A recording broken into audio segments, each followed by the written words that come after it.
Olá, pessoas. O meu nome é Felipe Ojeda. Bem-vindos ao canal Bitcoin Liberdade. E nesse vídeo eu vou reagir a uma live que tá rolando agora ali no canal Sobrevivencialismo sobre Bitcoin. Roda a vinheta.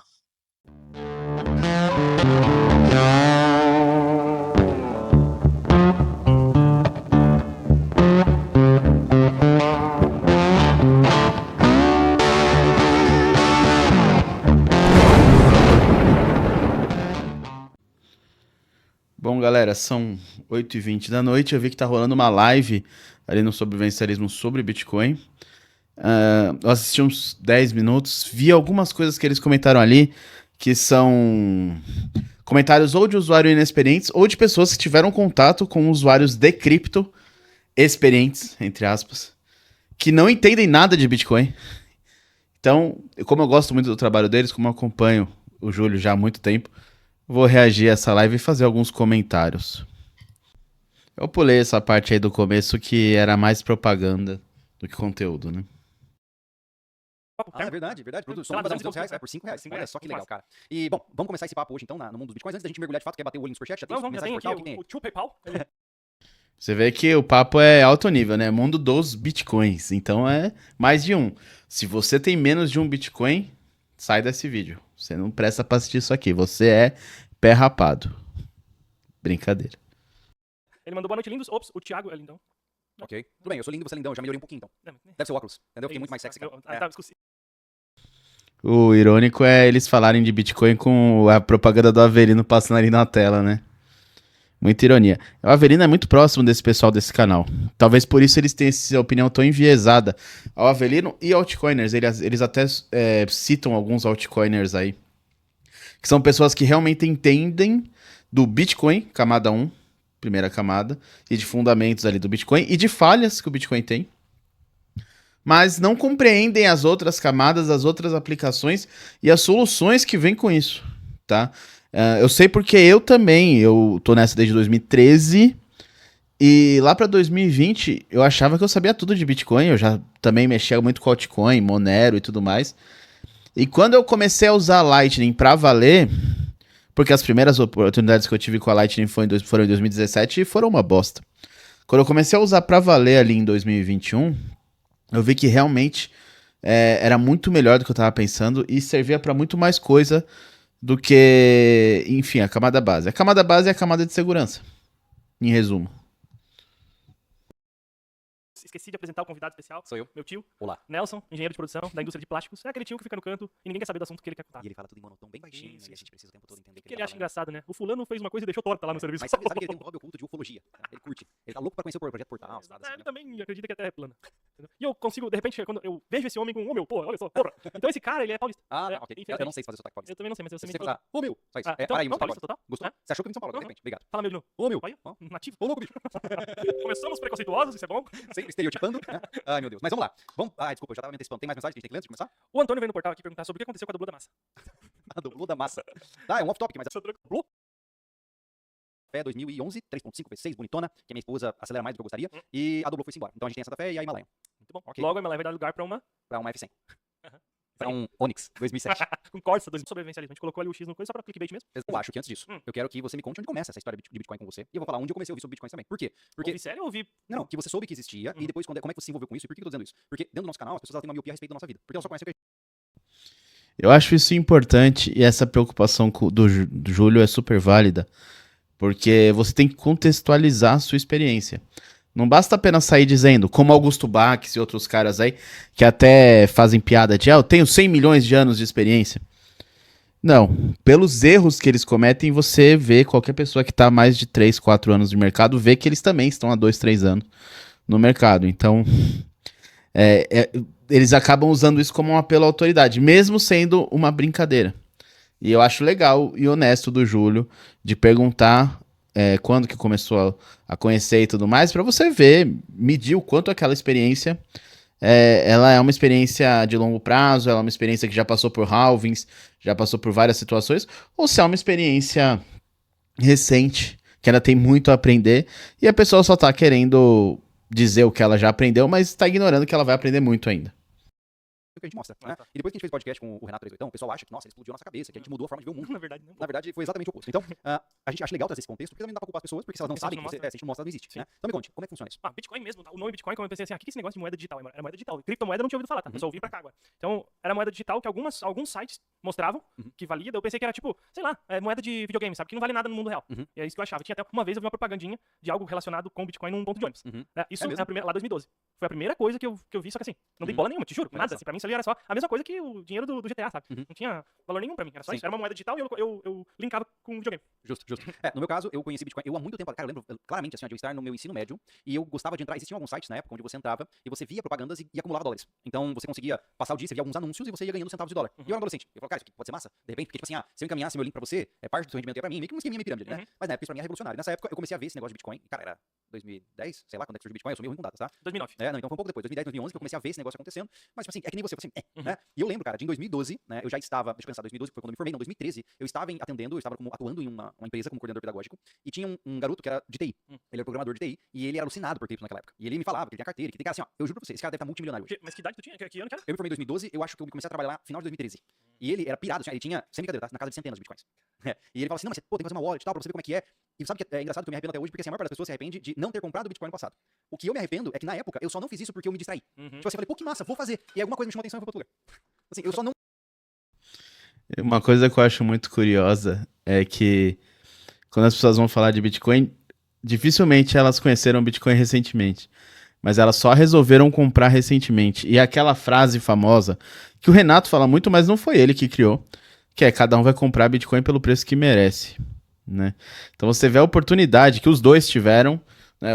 Acho que é Lucas o nome dele, diz que conheceu em 2012 e o Júlio em 2010, 2011.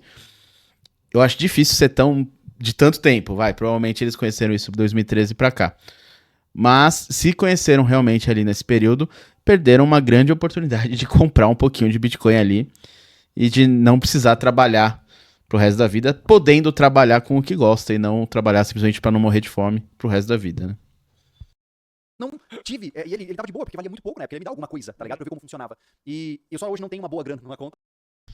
Nessa época de 2012, 2013, eu tava começando. E realmente eu não tinha dinheiro pra nada, mas eu lembro de ter doado pra amigos meus, o que na época era cerca de R$50 em Bitcoin, e que hoje seria cerca de 50 milhões de Satoshi, algo do tipo. Então, 5 milhões de Satoshi, desculpa.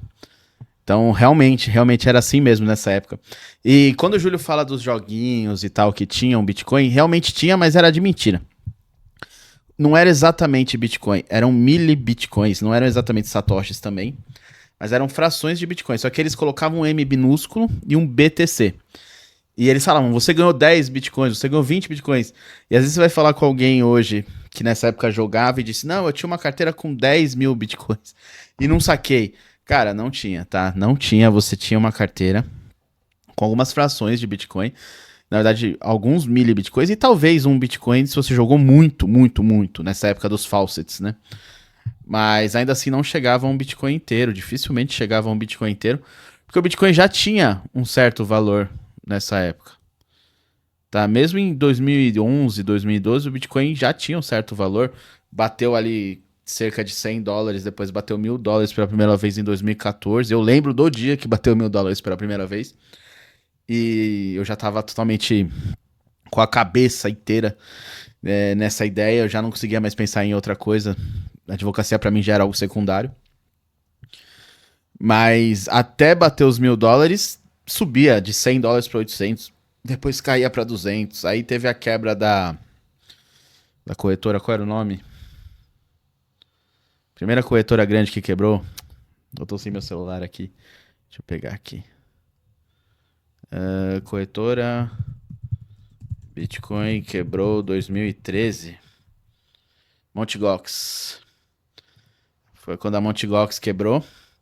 Aí a volatilidade foi lá em cima e foi aí que me chamou mais a atenção. Porque eu tive aquela ilusão de, olha, você consegue comprar na baixa e vender na alta. Olha que maravilha. Se eu tivesse só comprado. Basicamente, é o TDAH puxando outras Total, coisas da né? vida, né? Mas tá bom, tá É. tudo bem, né? Exato. Não adianta ficar se arrependendo do passado. Não, mas eu acho que hoje eu olho com olhos de diversão, né? Porque eu vejo assim, cara, é muito louco, né? O cara quase acerta na Mega Sena e não acerta, né? Mas é legal. Mas assim, Essa é uma boa forma de encarar essas coisas, tá? É, essas oportunidades perdidas, essas vezes que você vendeu o Bitcoin achando que ele ia cair e ele sobe muito mais e você nunca mais tem a quantidade que você chegou a ter. É melhor encarar assim, de uma forma divertida, do que ficar amargurado, porque se você ficar amargurado, você entra em depressão. também não é isso que vai me fazer feliz na vida, né? Eu acho que a minha vida ela seria muito zoada se eu fosse multimilionário por conta de bitcoins. Então não é um bom caminho pra mim. Eu tenho essa questão aí de que quem por sorte, e é por sorte, eu acreditei no negócio. Eu tô falando do cara que não é o cara que trabalhou e tal. É o cara que só acreditou, vou colocar assim. E de repente. Sorte de cu é rola, né, amigo? E, Júlio, se você acha que você vai ficar triste guardando em Bitcoin, dá uns Bitcoin pra mim. Tem aqui, ó. Na descrição aqui do vídeo tem uma carteira de Bitcoin on-chain, já que vocês só sabem usar on-chain. Manda um Bitcoinzinho lá pra mim inteiro. Eu vou ficar muito triste guardando seu Bitcoin. Ele fica milionário, bilionário, Sim. aí é preocupante, tá ligado? Porque Sim. ele não criou nada pra sociedade em si, porque somos seres humanos, né? Vivemos em sociedade. Então, quando você não cria nada pra sociedade e simplesmente é remunerado por isso, há um perigo. Eu não tô falando que vai acontecer com você, mas há um perigo se você não mede as E consequências. não só isso, a gente tem que sempre lembrar que se você hoje estiver bilionário com bitcoins, isso não significa que você tem usabilidade imediata dele, você vai ter que esquentar isso de alguma forma. Isso que o Lucas falou é, em parte, verdade. Né? Você tem que merecer o seu dinheiro. Se você, como ele disse, deu sorte de apostar na moedinha e ela subiu, você não mereceu esse dinheiro, entre aspas, e você não construiu uma situação que você tivesse esse dinheiro, você não amadureceu, você não trabalhou para ter esse dinheiro, como ele tá dizendo. Eu discordo, eu acho que quem rodou o Bitcoin com todas as altas e quedas e promessas e mentiras e golpes que teve nesse mercado é sim uma pessoa que merece muito esse dinheiro. Mas veja bem, não é porque você tá bem de vida que você precisa parar de trabalhar. Você pode, a partir do momento que você não precisa mais trabalhar para ter o que comer, para ter o que vestir, para ter como bancar a sua morada, você pode começar a trabalhar por outros ideais. Você pode trabalhar por benevolência, você pode trabalhar para construir alguma coisa útil, você pode trabalhar com pesquisa científica, você pode ir atrás do que você realmente quer fazer, e tendo lucro ou não. Né? Você pode pintar quadros, você pode ser artista. Veja, toda a diferença de ser um artista que vende arte na rua para poder comprar o almoço, de ser um artista que não precisa vender arte na rua para comprar um almoço, mas pode pintar um belíssimo quadro e levar meses fazendo, aprimorando técnicas, criando técnicas novas. Veja que o único interesse do trabalhador não é o interesse econômico. A questão é, você vai engolir sapo do seu chefe e bater cartão a partir do momento que você tiver uma independência financeira? Muito provavelmente não. Mas você pode empreender, inclusive multiplicar essa renda, multiplicar essa fortuna que você fez, trabalhando em áreas que você pode estrategicamente definir. Eu, por exemplo, hoje trabalho exportando mentes para o Paraguai. Eu tenho parcerias ali de P2Ps e tudo mais, que eu recomendo. E tudo isso me gera uma renda passiva em Bitcoin. Então eu tenho uma renda na melhor moeda possível de ter uma renda hoje. Se você me faz uma proposta em real para ganhar exatamente a mesma quantia que eu ganho hoje em Bitcoin, eu não vou topar, né? Eu não vou topar porque não faz sentido para mim. E agora o que o Lucas vai falar é importante. Eu vi até um pouquinho depois desse trecho ali, eu já tinha visto no vídeo. Mas vamos deixar ele falar primeiro para depois responder. Então, existem outros desafios. Não, Né? existe a economia, mas a gente passa depois, né? Exato, isso. exato. É. Mas comprar Bitcoin, assim que eu olhei assim, cara, vou comprar 5% do que eu posso perder nisso aqui, e até hoje assim, 2019. Foi quando a gente fez aquele bolãozinho nosso, não foi? Quando a gente entrou naquela mercado Bitcoin, e aí eu comprei, o Mac comprou e você comprou, não foi isso? Não, eu comprei um pouco antes. Você comprou um pouco antes? Sim, eu comprei um pouco antes. Olha só. Mas ali era 2020, né? Era 2019. Veja, eles ouviram falar em 2011 e 2012 e só foram comprar em 2019 e 2020. Agora faz sentido. O ciclo em que eles estão é o ciclo de um halving. Então agora faz sentido o que eles vão dizer e a experiência que eles tiveram também faz sentido. Porque veja, que eles estão citando corretoras nacionais que não usam Lightning e que são extremamente arcaicas e que focam na multimoeda, acham que ter um monte de moeda é interessante. Assim como as pessoas que eles acompanham, mais pra frente o Lucas fala sobre o canal de YouTube que eles acompanham. Então eles estão imersos nessa experiência de multimoeda. Né? Ele até usa o exemplo da cesta dos ovos. Quando chegar lá eu vou explicar melhor isso. 2020. Então foi 2019 que a gente comprou, tá? Foi quando eu comprei, e eu lembro de ter comprado assim, né? Sei lá, comprei R$ 500, alguma coisa assim, né? Que eu tinha ali, dá pra tentar, sabe? E coloquei. E eu lembro que esses R$ 500 viraram 1.000 e pouco. E aí eu tirei, porque, tipo, tava fazendo... Tu vendeu? Vendi. Por quê? Você tem dinheiro lá ainda? Eu não vendo Bitcoin. Então, por isso que eu perguntando. Mas é porque era corretora, então eu só vendi, peguei esse dinheiro e eu... De corretora. É que era de corretora. Tá, me lembra uma. Ainda não chegamos na parte do P2P. Ah, tá. Não, eu tinha em carteira, né? Ah, mas é que você comprou na corretora e sacou pra tua wallet. Samurai. Samurai Wallet. Não é mais, né? Sim. Mas assim, Saudosa Samurai, que foi de forma injusta, não é? Proibida pelo governo dos Estados Unidos, mas que era uma excelente carteira, que tinha inclusive uma pool de CoinJoin embutida nela. Não era bem CoinJoin, era o Whirlpool, né? Mas funciona bem semelhante ao CoinJoin. E por isso o governo proibiu essa carteira, mas ela era excelente. eu lembro da corretora agora que a gente fez essa brincadeira. Agora eu lembrei, cara, dessa parada. E fugiu o nome, total. O quê? Eu tava tentando falar pro Paulo sobre Quando a gente fez? Vocês compraram no mercado de Bitcoin. Sim. Eu comprei em outra. Não é Nova Dax. Ah, pronto. Ela ainda existe? Paulo, se vocês... Nova Dax, mercado Bitcoin, corretoras que não tem Lightning, corretoras ligadas à Bcrypto, né? O mercado Bitcoin esse ano saiu da Bcrypto, mas ligadas à Bcrypto, altamente reguladas. Comprar nesses lugares é a mesma coisa que comprar no Itaú ou num que tem, no Nubank, no Mercado Pago da vida.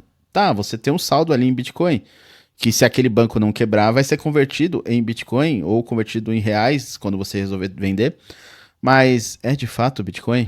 Né? Não é uma empresa do ecossistema cripto, não é nenhuma empresa do ecossistema Bitcoin, é uma empresa do ecossistema Fiat, completamente Fiat. Então, comprar Bitcoin nesses lugares e não sacar para uma carteira é um grande erro. O Lucas comenta aqui que ele comprou na Nova Dax, mas ele sacou para uma carteira Samurai. E esse é o procedimento do iniciante, tá? Sacar para uma Blue Wallet, para uma Wallet of Satoshi, para uma carteira, de preferência que tenha Lightning. Mais pra frente eu vou falar um pouco mais da Lightning, mas pelo visto eles não tiveram muitas experiências com a Lightning, o que eu acho curioso. Essa aí era Nova Dax, eu não sei se ela existe. Na época, mas isso foi depois, eu acho, eu não lembro agora, fugiu minha memória total. Essa corretora eu já comprei Bitcoin uma vez. Então, e aí eu particularmente na época eu tinha esse envolvimento mais simplista com o Bitcoin, né? Ele fica brincando de comprar Bitcoin jovem. É mesmo? E meu objetivo ali era só corretora, né? Eu sou péssimo com dinheiro, tá, gente? Eu não tenho... Pô, ele brincou de comprar meme coin. Aí é foda. essa capacidade, vou investir, fazer isso. O Thiago é o cara que faz essa parada direito, eu não faço nada direito. Eu também não faço direito. Eu mal gerencio a minha vida direito. Mas eu não chego nem perto de ser direito. Mas assim, em resumo, eu sempre olhava pra isso com interesse mais, talvez o termo seja nerdológico do que financeiro. Eu sempre achei interessante a proposta, mas eu nunca vi como uma oportunidade de ficar rico. Porque realmente, soa totalmente anti-intuitivo, mas eu não tenho a pira de ficar rico rápido. Honestamente, eu não tenho. E qualquer pessoa que entende marketing digital e sabe que a gente tem aqui na mão no sobrevivencialismo, sabe que eu tô falando a verdade. Né? Mas, então assim, no entanto, foi quando eu comecei a entrar no mundo do tiro, que eu comecei a entrar em contato com o libertarianismo, que eu comecei a entender alguns princípios básicos do que é o Estado, qual é a concepção do Estado, toda essa questão dos crimes sem vítima, e meio que, na minha cabeça, tá, fez sentido muito. Inclusive o Júlio me seguia no Twitter, né? Eles saíram do Twitter, o Júlio vai falar disso mais pra frente, mas ele me seguia no Twitter. Então se você não me segue, segue lá. O G da BTC no Twitter. Muita coisa que eu senti instintivamente. Eu tive muitos problemas com a autoridade ao longo da minha vida, porque eu não conseguia entender porque eu tinha que fazer as coisas que estavam me mandando. Então, quando eu entendi os conceitos básicos do libertarismo, eu falei, cara, isso aqui faz sentido pra mim, isso aqui bate com muita coisa que eu penso. Só que, claro, conforme eu fui conhecendo mais, eu vi que tinha muita pira no meio, e principalmente, é aquela história, né, o problema é Jesus Cristo, é o fã-clube, né? É a mesma coisa com esse tipo de ideologia, né? A ideologia é interessante, faz sentido em vários aspectos, mas os caras zoam a parada e tira o rolê de conta. Então eu não uso esses rótulos, né? Mas foi quando eu percebi que a melhor maneira de você lutar contra uma entidade opressora, como por exemplo o Estado, né, o nomeado Leviatã, é cortar as pernas dele, que é você começar. Isso que o Júlio falou sobre rótulos é verdade, tá?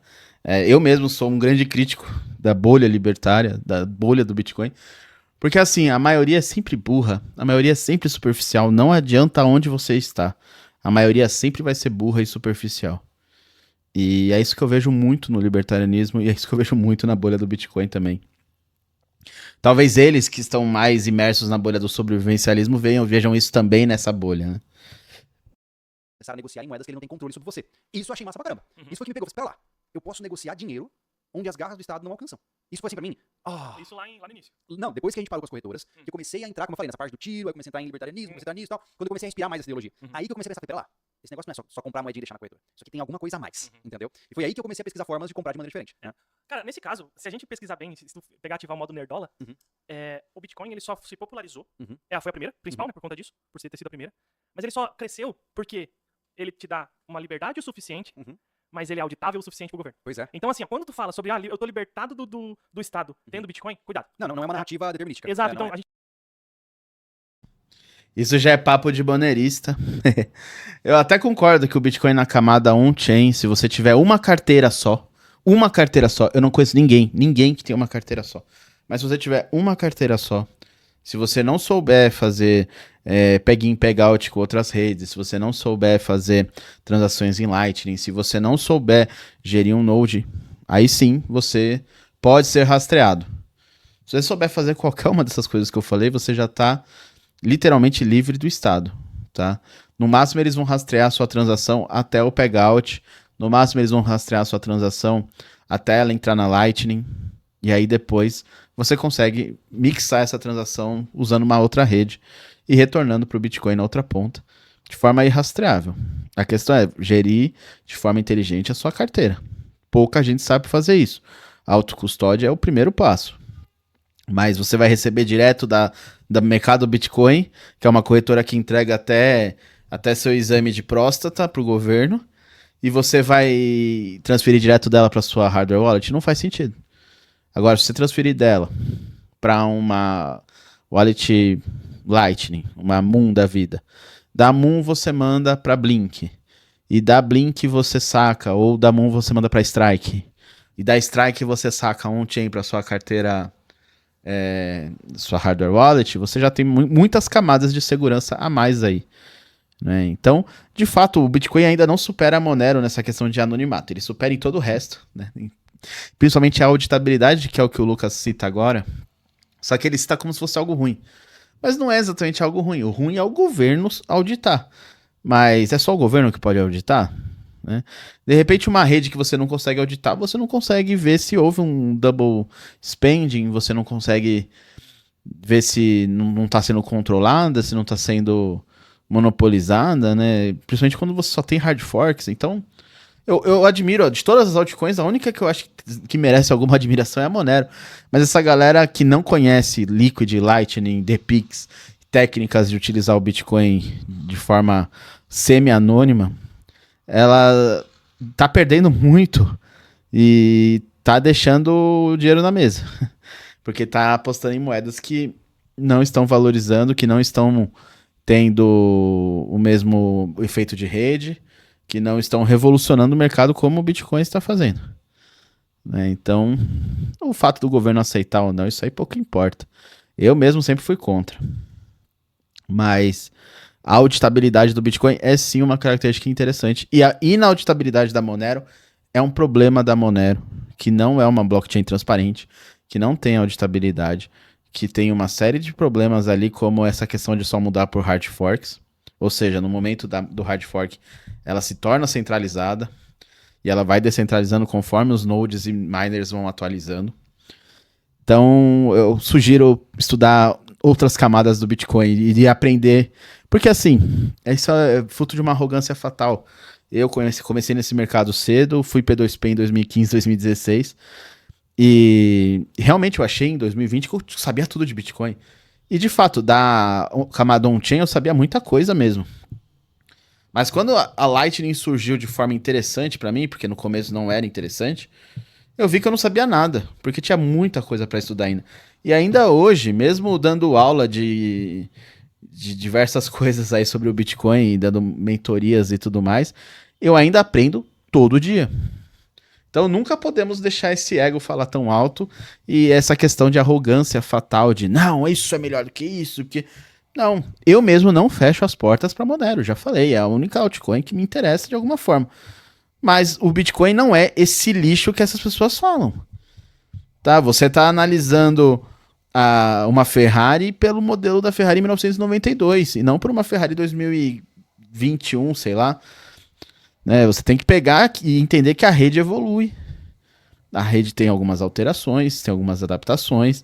E que a Lightning é fruto dessas evoluções, o Taproot, o Segwit e tudo mais. Então não adianta saber só a parte técnica, teórica, e não ter prática, não conhecer e não testar essas inovações. Porque, como eu disse, a Lightning em 2017 era uma bosta. E até hoje, se você vai usar a Lightning com um Node e você não sabe o que você está fazendo, é uma bosta.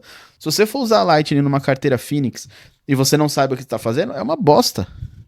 Agora, se você baixa uma Blink, ou uma Wallet of Satoshi, ou uma Speed, essas carteirinhas que são fáceis de usar porque tem Lightning Address, que tem várias coisas interessantes ali, pô, é tão simples quanto fazer um Pix. E é isso que o Bitcoin precisa para se popularizar, ter aplicações simples como um Pix. É claro que essas aplicações não vão ser tão seguras quanto o Bitcoin na camada on-chain, e nem precisam ser. As pessoas não vão colocar fortunas ali, elas vão colocar 2, 3 mil reais para pagar ali uma viagem, um rolê, alguma coisa.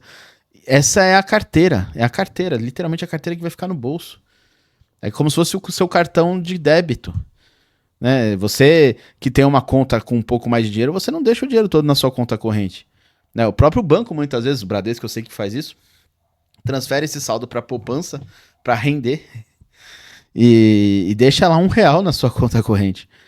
Por quê? Porque a conta corrente é algo que está arriscado. E a Lightning é isso. Né? É o Bitcoin com um pouco menos de segurança, porque você depende muito desses nodes. Ou se você tiver um node, você vai depender muito do seu node. Mas em compensação, com muita praticidade, e de brinde vem esse pseudo-anonimato maior do que na camada on-chain. Eu acho que isso é importante e isso deve ser testado por essas pessoas. Não só eles, o pessoal que eles comentam também. Avelino, Hugo Quinteiro, essa galera. A gente tem que levar bem em conta esse tipo de coisa, porque a narrativa sempre foi essa, tá? Sempre foi essa. Hoje, se você afunda um pouquinho mais no assunto, você sabe que não é bem assim. Não. Né? O Bitcoin só está como está, nos números que está, por conta de que ele achou o meio termo. Sim. Ele é como é que fala, sigiloso ali, ele é mais... Relativamente sigiloso. Ele é pseudônimo, né, na verdade, Sim. se fala, porque ele não... É difícil de achar de quem é o Bitcoin. Sim. Mas ele é totalmente rastreável. Sim. Se você conhecer o começo e o fim, você consegue... E é por isso, por conta de ser relativamente rastreável e dá pra dar um jeito de achar a pessoa, que os governos aceitam. Sim. Então tu vê que não é 100%, né? Não, não, Então não é. há muitas possibilidades, e também a gente pode falar de Monero depois, Sim. que daí tu pode ver um negócio Aí o que... buraco é mais fundo. Sim, que não foi mais popular porque ele é muito nichado. Sim. Ele é muito drástico na questão Do anonimato, entendeu? Então isso não é palatável pra sociedade por Exato. igual, por governos. Porque valor mesmo, né? Quando você fala assim, e eu acho engraçado o cara que fala sobre o Bitcoin valorizou. E ele é o maximalista da coisa. Bitcoin vale Bitcoin. Sim. Né? Se você fala que o Bitcoin valorizou, estava $100 mil, você não sabe o que tá falando, você simplesmente tá jogando opções ali pra... O Bitcoin vale Bitcoin, só que terras, comida, todos os elementos da pirâmide de Maslow são medidos em dólar. Então faz sentido sim o maximalista falar que o Bitcoin valorizou, até comemorar. Ué, ele apostou no investimento que valorizou em dólar e que com isso ele vai ter que converter menos sempre que ele precisar gastar para bancar qualquer uma das necessidades básicas dele. Afinal, ele não come, ele não dorme, ele não caga, ele não mora no Bitcoin. Existem necessidades básicas. A questão aí é que você tem pessoas que compram Bitcoin todos os meses, são os que fazem o DCA, e pessoas que têm uma renda em Bitcoin, que são uma minoria, mas que já existem bastante até. E aí você não pode confundir um com o outro. A pessoa que tem uma renda em Bitcoin, ela é obrigada a vender todo mês para pagar as contas. É o meu caso, é o caso de várias pessoas que eu conheço. Agora, a pessoa que recebe um salário Fiat lá no Olerite, R$3.765. Esse mês não teve um final de semana a menos, sei lá. Faz muito tempo que eu não tenho Olerite, então teve um desconto no Vale Transporte. Essa pessoa, ela vai pegar e vai comprar uma parte disso em Bitcoin. Ela não tem por que ficar vendendo. Agora, a pessoa que recebe todo mês vai vender, e essa pessoa tem que saber o preço em dólar, em real, para fazer a conversão e para conseguir vender da maneira mais justa naquele momento, ou seja, aquela maneira que reflete o preço de mercado. Eu também não acho o correto usar os preços das corretoras, mas é o que se usa hoje em dia. A questão principal aqui, André, é o seguinte: existem algumas crenças que eu comecei a perceber que elas eram furadas, né? Por exemplo, a crença de que você é capaz de lutar contra o Estado porque o que você tem é inconfiscável é uma crença equivocada. Porque o Estado pode não tomar o que está na sua carteira, mas ele pode tomar o seu corpo, né? Eu já respondi isso pro Avelino, eu fiquei de fazer um vídeo e eu não fiz. Depois eu vou fazer um vídeo inteiro sobre essa questão da confiscabilidade. O Bitcoin, ele é inconfiscável, Júlio. O que não é inconfiscável é o seu corpo. Então presta atenção. Alguma coisa te impede de ter 1000 carteiras? Nada te impede de ter 1000 carteiras. E você pode colocar um saldo maior em uma dessas carteiras e aplicar um protocolo de inconfiscabilidade nessa carteira. Você pode usar o protocolo do Yuri. Qual que é o nome? Yuri Vilas Boas. Eu não me lembro agora o nome do protocolo, mas é um protocolo muito interessante, que é uma imagem e a sua carteira está escondida em um dos pixels dessa imagem. E essa imagem ela muda depois de 16 horas e a carteira aparece somente nesse momento. É o tipo de solução que você faz para que essa carteira não seja confiscada em nenhuma situação. A princípio, nenhuma carteira de Bitcoin pode ser confiscada. O que é um confisco? O confisco é um ato judicial. O juiz manda confiscar um bem. Eu vou confiscar o seu carro. Ele vai oficiar o Detran vai alterar o documento do seu carro, dizendo que, olha, esse carro não pertence mais ao Júlio, ele pertence agora ao juízo da 12ª Vara de Curitiba. Pronto, ele confiscou o seu carro. Mesmo que você esteja andando com esse carro não lhe pertence mais. Você está em posse dele, mas se qualquer policial te parar, ele vai tomar o seu veículo. A sua casa, o juiz pode dar uma ordem ali de confisco, a sua casa, seu bem está confiscado, e entregar para o Movimento Sem Terra ali de Araucária. E o Movimento Sem Terra vai ganhar a casa e vai um oficial de justiça lá te tirar da sua casa.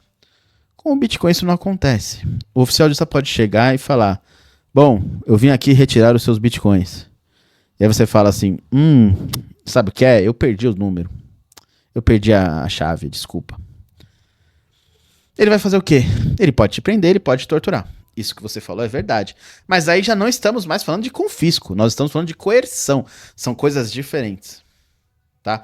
O confisco é um ato em que naquele próprio ato está a expropriação do bem. É apertar um botão. É o Sisbajude, que bloqueia a conta bancária. É o Criptojude, que bloqueia saldos em corretoras. Isso são ofícios, são confisco. A partir do momento que ele precisa te torturar para você entregar uma chave, já não é mais um confisco, certo? Já é uma coerção. E mesmo na coerção, se você aplicar esse protocolo do Yuris Vilas Boas, que eu que eu esqueci o nome agora, mesmo na coerção você não entrega essa carteira. Você pode entregar todas as outras. E você pode ter uma estratégia de, sei lá, 20 carteiras. Dessas 20, 19 são carteiras com $1.000 cada uma. E a única carteira que tem um saldo relevante é uma carteira que está protegida e que não vai ter como confiscar e não vai ter nem como coerção. Se te matarem, você não consegue entregar. Se torturarem o seu filho, nem que você queira, presta atenção, nem que você queira entregar, você consegue. Esse é o ponto. Isso é uma carteira livre de coerção. Quando você fala de confisco, todas as carteiras, todas as suas 20 são livres de confisco. Você tem que abrir a boca e dar as chaves para eles conseguirem acessar, ou a passphrase, ou seja lá o que for. E isso é um grande erro que vocês cometem, o Avelino comete esse erro direto, por uma ignorância de termos jurídicos, né? Confisco é isso. Confisco é algo que o juiz pode tomar sem necessariamente utilizar a força em um ofício, apertando um botão, assinando um documento, numa canetada. Ele pode tomar o seu passaporte, ele pode tomar a sua carteira de motorista, ele pode te obrigar a se vacinar, ele pode tomar o seu carro, ele pode fazer várias coisas com essa canetada. Né? Isso vai se materializar? Vai depender de um oficial de justiça ou de um policial te encontrar para materializar. A questão do Bitcoin é, com a canetada o juiz não consegue fazer nada. Vai depender da sua participação. E da mesma forma que se o juiz quiser confiscar a sua virgindade anal, ele vai depender da sua participação. Se você não quiser, você vai morrer sem ser penetrado ali. No Bitcoin é da mesma forma. Se você não quiser, o juiz não vai conseguir confiscar nada. E isso é o lindo da coisa e é por isso que atrai juristas, como eu, Renato 38, pessoas da área do direito. Operadores do direito olham para isso e falam: cara, isso aqui é muito bom. Isso aqui vai realmente mudar muito as coisas. E realmente é disruptivo nesse sentido. É inconfiscável, sim. É inconfiscável, sim. E eu desafio qualquer um desses amiguinhos de vocês que paga de gostosão de confiscar. Vamos fazer uma brincadeira? Eu disponibilizo aqui o endereço de uma carteira. Eu quero ver se eles vão confiscar. Só me chamar. Vamos brincar disso aí. E há uma premissa um pouco prepotente, porque as pessoas que geralmente acreditam nisso, elas acham que teriam direitos garantidos numa situação drástica. Imaginemos, cara, que o Estado chega, e eu não tô falando do Brasil, tá? Vamos deixar bem claro isso aqui, vamos criar um Estado, um ambiente utópico, né, pra não entrar em problemas aleatórios, mas imagine que você mora num país onde o país fala assim, cara, Bitcoin é proibido, quem tem vai ser perseguido e vai ser, todos os Bitcoins serão tomados, tá? E você, cara, você fez todas as precauções que você julgava ser convenientes. Velho, lembre-se que você só o quão bom é o seu esconderijo é diretamente correlacionado com quem tá te procurando. Justo. Né? Se você tá se escondendo do tio da esquina, né, um cobertor no canto já resolve. Agora você tá se escondendo de drones com câmeras térmicas e todo um aparato estatal com bilhões ou até trilhões de dólares disponíveis pra te buscar, mano, você não tem como fugir. Em resumo, você não tem como fugir. Então, parte do princípio. Eu concordo com isso. É por isso que eu criei a Mochê Internacional. E é por isso que há cerca de 1 ano e meio eu exporto mentes e levo brasileiros para o Paraguai para fazer a residência fiscal de lá, dar saída fiscal do Brasil e deixar de responder por isso e deixar de correr esse risco. Eu acho que esse risco sim é iminente. Isso não significa que o Bitcoin seja confiscável, como ele disse. Isso significa que você, ao ter Bitcoin, a não declarar, você comete um crime e que se o governo ficar sabendo, você pode ter um problema sério, principalmente dependendo da narrativa. Na Nigéria, por exemplo, quando houve a hiperinflação, eles culparam as pessoas que tinham criptomoedas, prenderam o CEO da Binance África e fizeram uma narrativa, passou no jornal, lá, Jornal Nacional da Nigéria, essas coisas, dizendo que, olha, a inflação é culpa desses caras que estão poupando em Bitcoin. Veja que absurdo. Então, sim, isso pode acontecer. Sim, e eu acho que isso vai acontecer. E eu acho que o prudente é ir para bem longe desta porra, tá? Não por questões de características do Bitcoin. Você poderia estar sonegando em ouro, você poderia estar sonegando em prata, você poderia estar sonegando em dólar, você poderia estar sonegando em latão, você poderia estar sonegando em armas, em drogas, você poderia estar sonegando em tecido, em várias coisas, em terras, em carne. A questão é, isso aqui é um caldeirão de pólvora, tá? Um barril de pólvora prestes a explodir. Eu não sei se leva 1 década ou se leva 5, 6 anos. A questão é, na hora que explodir a bolha financeira do Brasil, que é uma bolha completamente pautada nos fundos imobiliários e tal, a moeda vai sofrer bastante. Nós seremos os culpados e aí vai começar os expurgos, vai começar a caçada, tá? Então, quanto a isso, eu concordo. Isso não tem nada a ver com o Bitcoin ser ou não rastreável, confiscável e tudo mais que eles dizem, tá? Rastreável é se você não for cuidadoso e não souber o que está fazendo. Confiscável não é. A não ser que seja numa carteira de terceiros. Por exemplo, na Wallet of Satoshi, ele pode ser confiscável. Se o governo mandar um ofício para a Wallet of Satoshi, a Wallet of Satoshi pode bloquear seu saldo. O governo fala, ó, esse cara aqui tá devendo impostos. A Wallet of Satoshi fala, opa, peraí, ele tem uma carteira aqui, deixa eu bloquear o saldo dele. Por isso que é bom não usar o mesmo e-mail para criar esse tipo de carteira. Que o único dado que eles têm é e-mail. E na Blink, por exemplo, pede o telefone. Também não é legal usar um telefone público, o telefone que todo mundo tem seu, né? Mas tudo bem, vamos levar em consideração que, de fato, se chegar um ofício lá, o governo pode confiscar. Mas você pode fazer autocustódia. Tendo a autocustódia sendo bem feita, é inconfiscável. Daquelas 20 carteiras do juro que eu falei, nenhuma seria em uma Wallet of Satoshi da vida, né? A Wallet of Satoshi seria uma carteira de passagem, né? Uma carteira para receber e fazer envios, sendo as carteiras principais aquelas que estão bem escondidas ali. Ninguém é trouxa de usar hardware wallet para ficar fazendo envio e recebimento direto. Princípio de que se eles quiserem te pegar, eles te pegam. E se estivermos em um estado extremo como esse, onde o que é seu será tomado, ou você será tomado, você realmente acha que resistirá a uma boa dose de prisão e tortura? Não vai, não vai. Eu tô levando um absurdo, tá? Tô levando uma exemplificação absurda, para deixar claro que, se chegássemos às vias de fato, nesse sentido, sim, o que você seria confiscado ou você morreria. É um dos dois, né? E aqui, mas eu vou morrer. É que você nunca teve uma agulha sendo enfiada em bardão. Sim, o que você tem que pode ser confiscado seria confiscado. O que não pode ser confiscado, se você preferir morrer do que entregar, ou se você nem conseguir entregar, que é o caso da carteira lá do Yuri, você vai morrer, vai levar pro túmulo. Mas sim, você pode morrer. Esse é o ponto. Por isso que eu acho interessante o Paraguai. O Paraguai é uma situação em que eu acho mais difícil de você morrer. É só por isso. O imposto é menor, a sonegação é menor, a sonegação de renda internacional nem existe, então é mais difícil de você ser caçado e morto. O Brasil, infelizmente, está indo para esse caminho.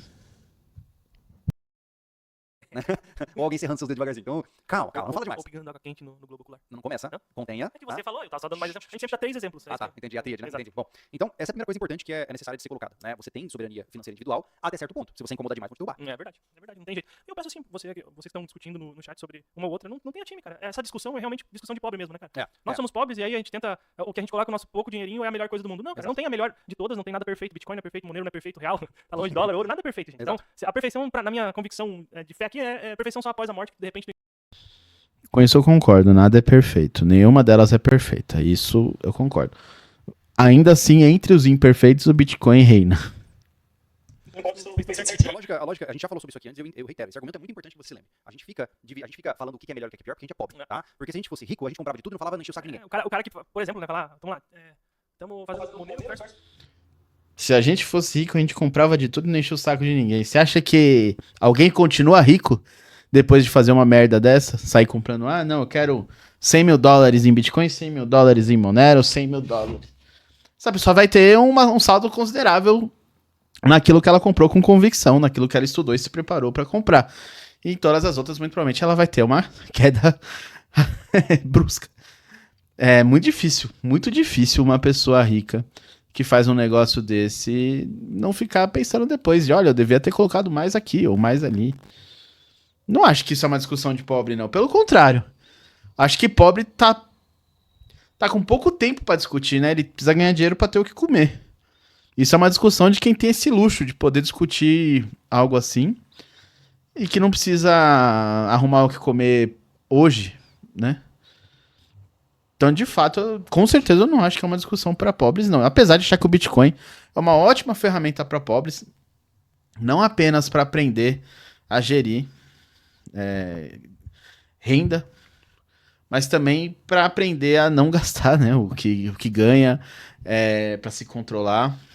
Eu vejo relatos ali no meu bot, como é um bot que vende de 10 a 300 reais, são muitas pessoas que não têm grana para comprar valores maiores, e que eles falam assim, esse bot alterou a forma como eu vejo o mundo, esse bot alterou a minha preferência temporal, eu parei de fumar e agora eu compro 10 reais todo dia em Bitcoin, eu parei de ir de sexta-feira pro barzinho da faculdade e tô comprando 100 reais toda semana de Bitcoin. Então veja, são pessoas pobres. Ninguém é rico por comprar 10 reais por dia de Bitcoin ou 100 reais por semana, sendo que ele já gastava isso em cachaça ou em cigarro. Então, eu acredito que o Bitcoin ele é uma ferramenta interessante para isso, alterar a preferência temporal das pessoas. E eu criei o bot para isso. O lucro do bot é muito baixo, mas essa questão de impactar é interessante. Já são mais de 2 mil clientes. Versus Bitcoin, como tá aqui no chat. O cara que tem grana mesmo, ele faz a operação entre os dois. Pera, assim, quem fala isso, Thiago, não conhece um cara que tem dinheiro. Não. Porque um cara que, assim, honestamente, cara, eu já tive a oportunidade de conhecer pessoas que giram grandes volumes de dinheiro, tá? Essas pessoas têm um pensamento, velho, que é muito pra frente. Tipo assim, cara, eu tô aqui, eu jogo isso aqui pra yuan, daqui a pouco eu jogo isso aqui pra dólar australiano, daqui a pouco eu jogo isso aqui pra euro, e eu pego isso aqui, boto em Dogecoin por 30 dias, porque aí eu pego daqui, assim, é tudo muito fluido, cara, não tem, eu vou postar isso aqui porque é o que presta. Veja, você tá falando de investidores profissionais, e aí eu concordo, o investidor profissional, ele vai pegar numa quantidade X ali de moedas, aquela situação em que ele fez uma análise e viu que vai dar pra ganhar mais dinheiro ali e vai fazer esse trade.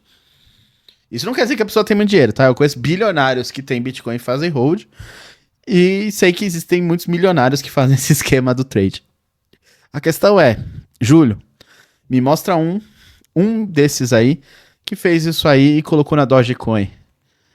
Né? Porque assim, o que eu sei que coloca em Dogecoin, coloca em Dog to the Moon, nessas porcarias dessas meme coins, são quebrados. É gente que não tem essa grana toda, bota lá 100 conto pra brincar, se subir comemora, se cair é igual o jogo do Tigrinho. Que pena que eu perdi 100 reais. Amanhã já tá jogando de novo. Não tem, cara. Não tem isso. Eles usam um jogo do mercado, o que tá acontecendo de bom, e existem, né, os caras que fazem o trade, mas são institucionais, né? Sim, Trade, é isso aí que tá falando, é muita coisa. Bilhões e bilhões de dólares. Então, assim, parte do princípio que se você tá lutando pra ver qual é melhor, porque você tá sem dinheiro. Essa é a lógica. Porque quem tem dinheiro vai apostar um pouco em cada coisa e vai manejando de acordo com o que ele vê os índices crescendo ou diminuindo. Simples assim. Olha o que... Eu gostei dessa análise, apesar de tudo. Eu discordo plenamente. Eu acho que sim, é importante para quem tem pouco dinheiro alocar de forma racional, e quando você tem pouco dinheiro, você vai procurar o melhor investimento possível para essa alocação.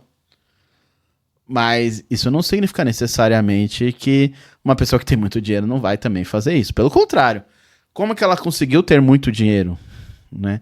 Fazendo alocações corretas. Se não em Bitcoin, em um serviço que estava sendo demandado naquele momento, em uma demanda, obviamente. Ele estava ofertando produtos que aquela demanda estava aparente ali. Então, eu entendo a ideia que vocês querem passar, mas discordo que seja a diversificação que faz com que as pessoas tenham muito dinheiro. Pelo contrário, né? Diversificar costuma ser simplesmente você ter vários riscos. E assim você tem menos risco de um deles desabar de uma vez, mas ao mesmo tempo você tem vários riscos. Você nunca vai pegar a alta de apenas um deles. Você vai pegar a alta de todos, a baixa de todos. Você vai ter uma média. E aí sim, para quem já tem uma posição consolidada, às vezes vale a pena ter uma média tranquila do que ficar correndo risco de uma volatilidade alta. Com isso eu concordo. Mas veja bem, o Bitcoin tem uma volatilidade menor do que o dólar nos últimos anos. Isso diz muita coisa. O que você vê sobre a questão dos institucionais comprarem Bitcoin é basicamente isso. Claro que a massa vai sentindo medo e vende logo, daí baixa bastante. Pô, olha agora, é a prova de crise. Não existe isso, cara. Exato. Lembra, se você sabe o que é Bitcoin, você sabe que um Bitcoin vale um Bitcoin. Exato. Né? Entenda isso, pô. Pra com essa briguinha besta. É como eu falo, eu entendo a lógica de querer brigar por esse tipo de coisa, mas eu acho que é um mindset de escassez. A gente tem que ser fluido, cara. Be like water. Be like water. Então a lógica é essa. Mas enfim, voltando ao ponto, né? Foi quando eu comecei a quebrar essas crenças principais.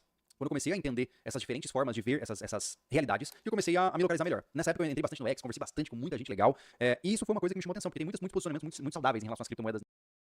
E aproveitando que ele falou do X, ele me seguia no X, então você também tem que me seguir, ó. O G da BTC no X, segue lá. Na internet, muitos caras bacanas pra caramba, pessoal do Bloco Podcast, né, que são super legais. Assim, ó, o Hugo Quinteiro, né, muito legal.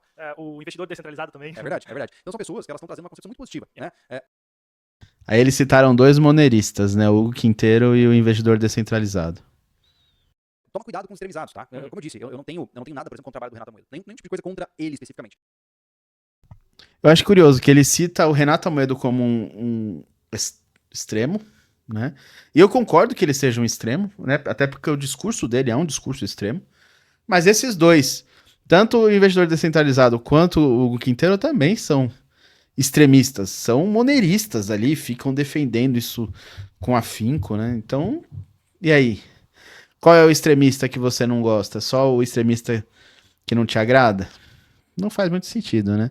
Mas eu concordo com isso. Os extremos geralmente não são bons. Eu mesmo, apesar de concordar com os maximalistas, dificilmente me identifico como maximalista. Porque eu acho que muitas coisas que eles falam são, assim, fazem sentido, mas partem de uma cosmovisão própria ali de maximalista e acabam soando ofensivas para outras pessoas e não é uma boa estratégia para você atrair mais gente. Agora é inegável, tá? É inegável que o Renato Amoedo, que ele tá criticando, com todo o seu extremismo, atrai muito mais gente do que o Júlio, o Lucas, o investidor descentralizado, o Hugo Quinteiro, o Ojeda, o Avelino e todos esses juntos. Porque ele chama atenção, ele sabe chamar atenção. Então, e aí? O mercado é soberano, né? A gente tem que saber reconhecer quando alguém é melhor comunicador. Eu não concordo com o jeito que ele faz o trabalho dele, mas isso não significa que eu vou proibi-lo ou vou ficar tipo, eu odeio você. Mas na verdade eu acho que não é. O problema é o fã-clube, né? Sempre foi. Exato. Então assim, eu não tenho nada contra o cara, só não gosto do jeito que ele fala. Fã-clube é sempre uma bosta, né?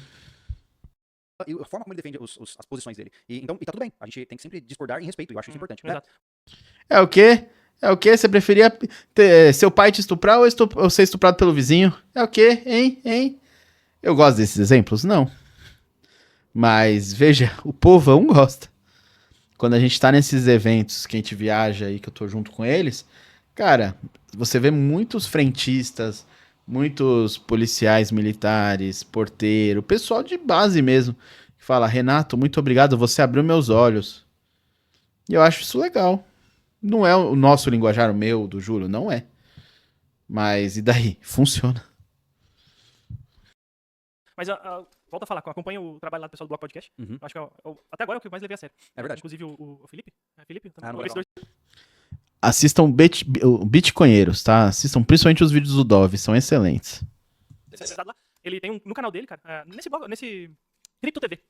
Tem um curso de maneiro pra você ter uma ideia. Olha só, que legal. Tomou um tempo pra explicar como é que as coisas funcionam. Que massa. Muito massa, muito legal. Aproveita pra ver, acompanha o Hugo Quinteiro lá no X, né? Daí ele é mais ativo lá. Os caras trabalham com tudo, cara. E eles sabem até onde serve o Bitcoin, até onde vai o Monero e outras criptomoedas. Então eles. Exato. Eu acho que é o meio do caminho. Inclusive, a gente tá devendo, né? Tem que chamar eles pra uma conversa no portal. É verdade, tem razão. Mas Para de usar X. verdade, eu esqueci do X por completo, assim, ó.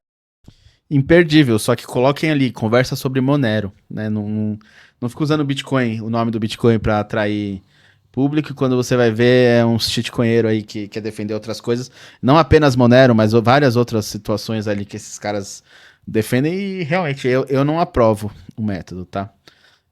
Eu não gosto desse tipo de abordagem. Mas cada um, cada um. Inclusive, como eu falei, eu respeito a Monero. Eu respeito, eu já usei.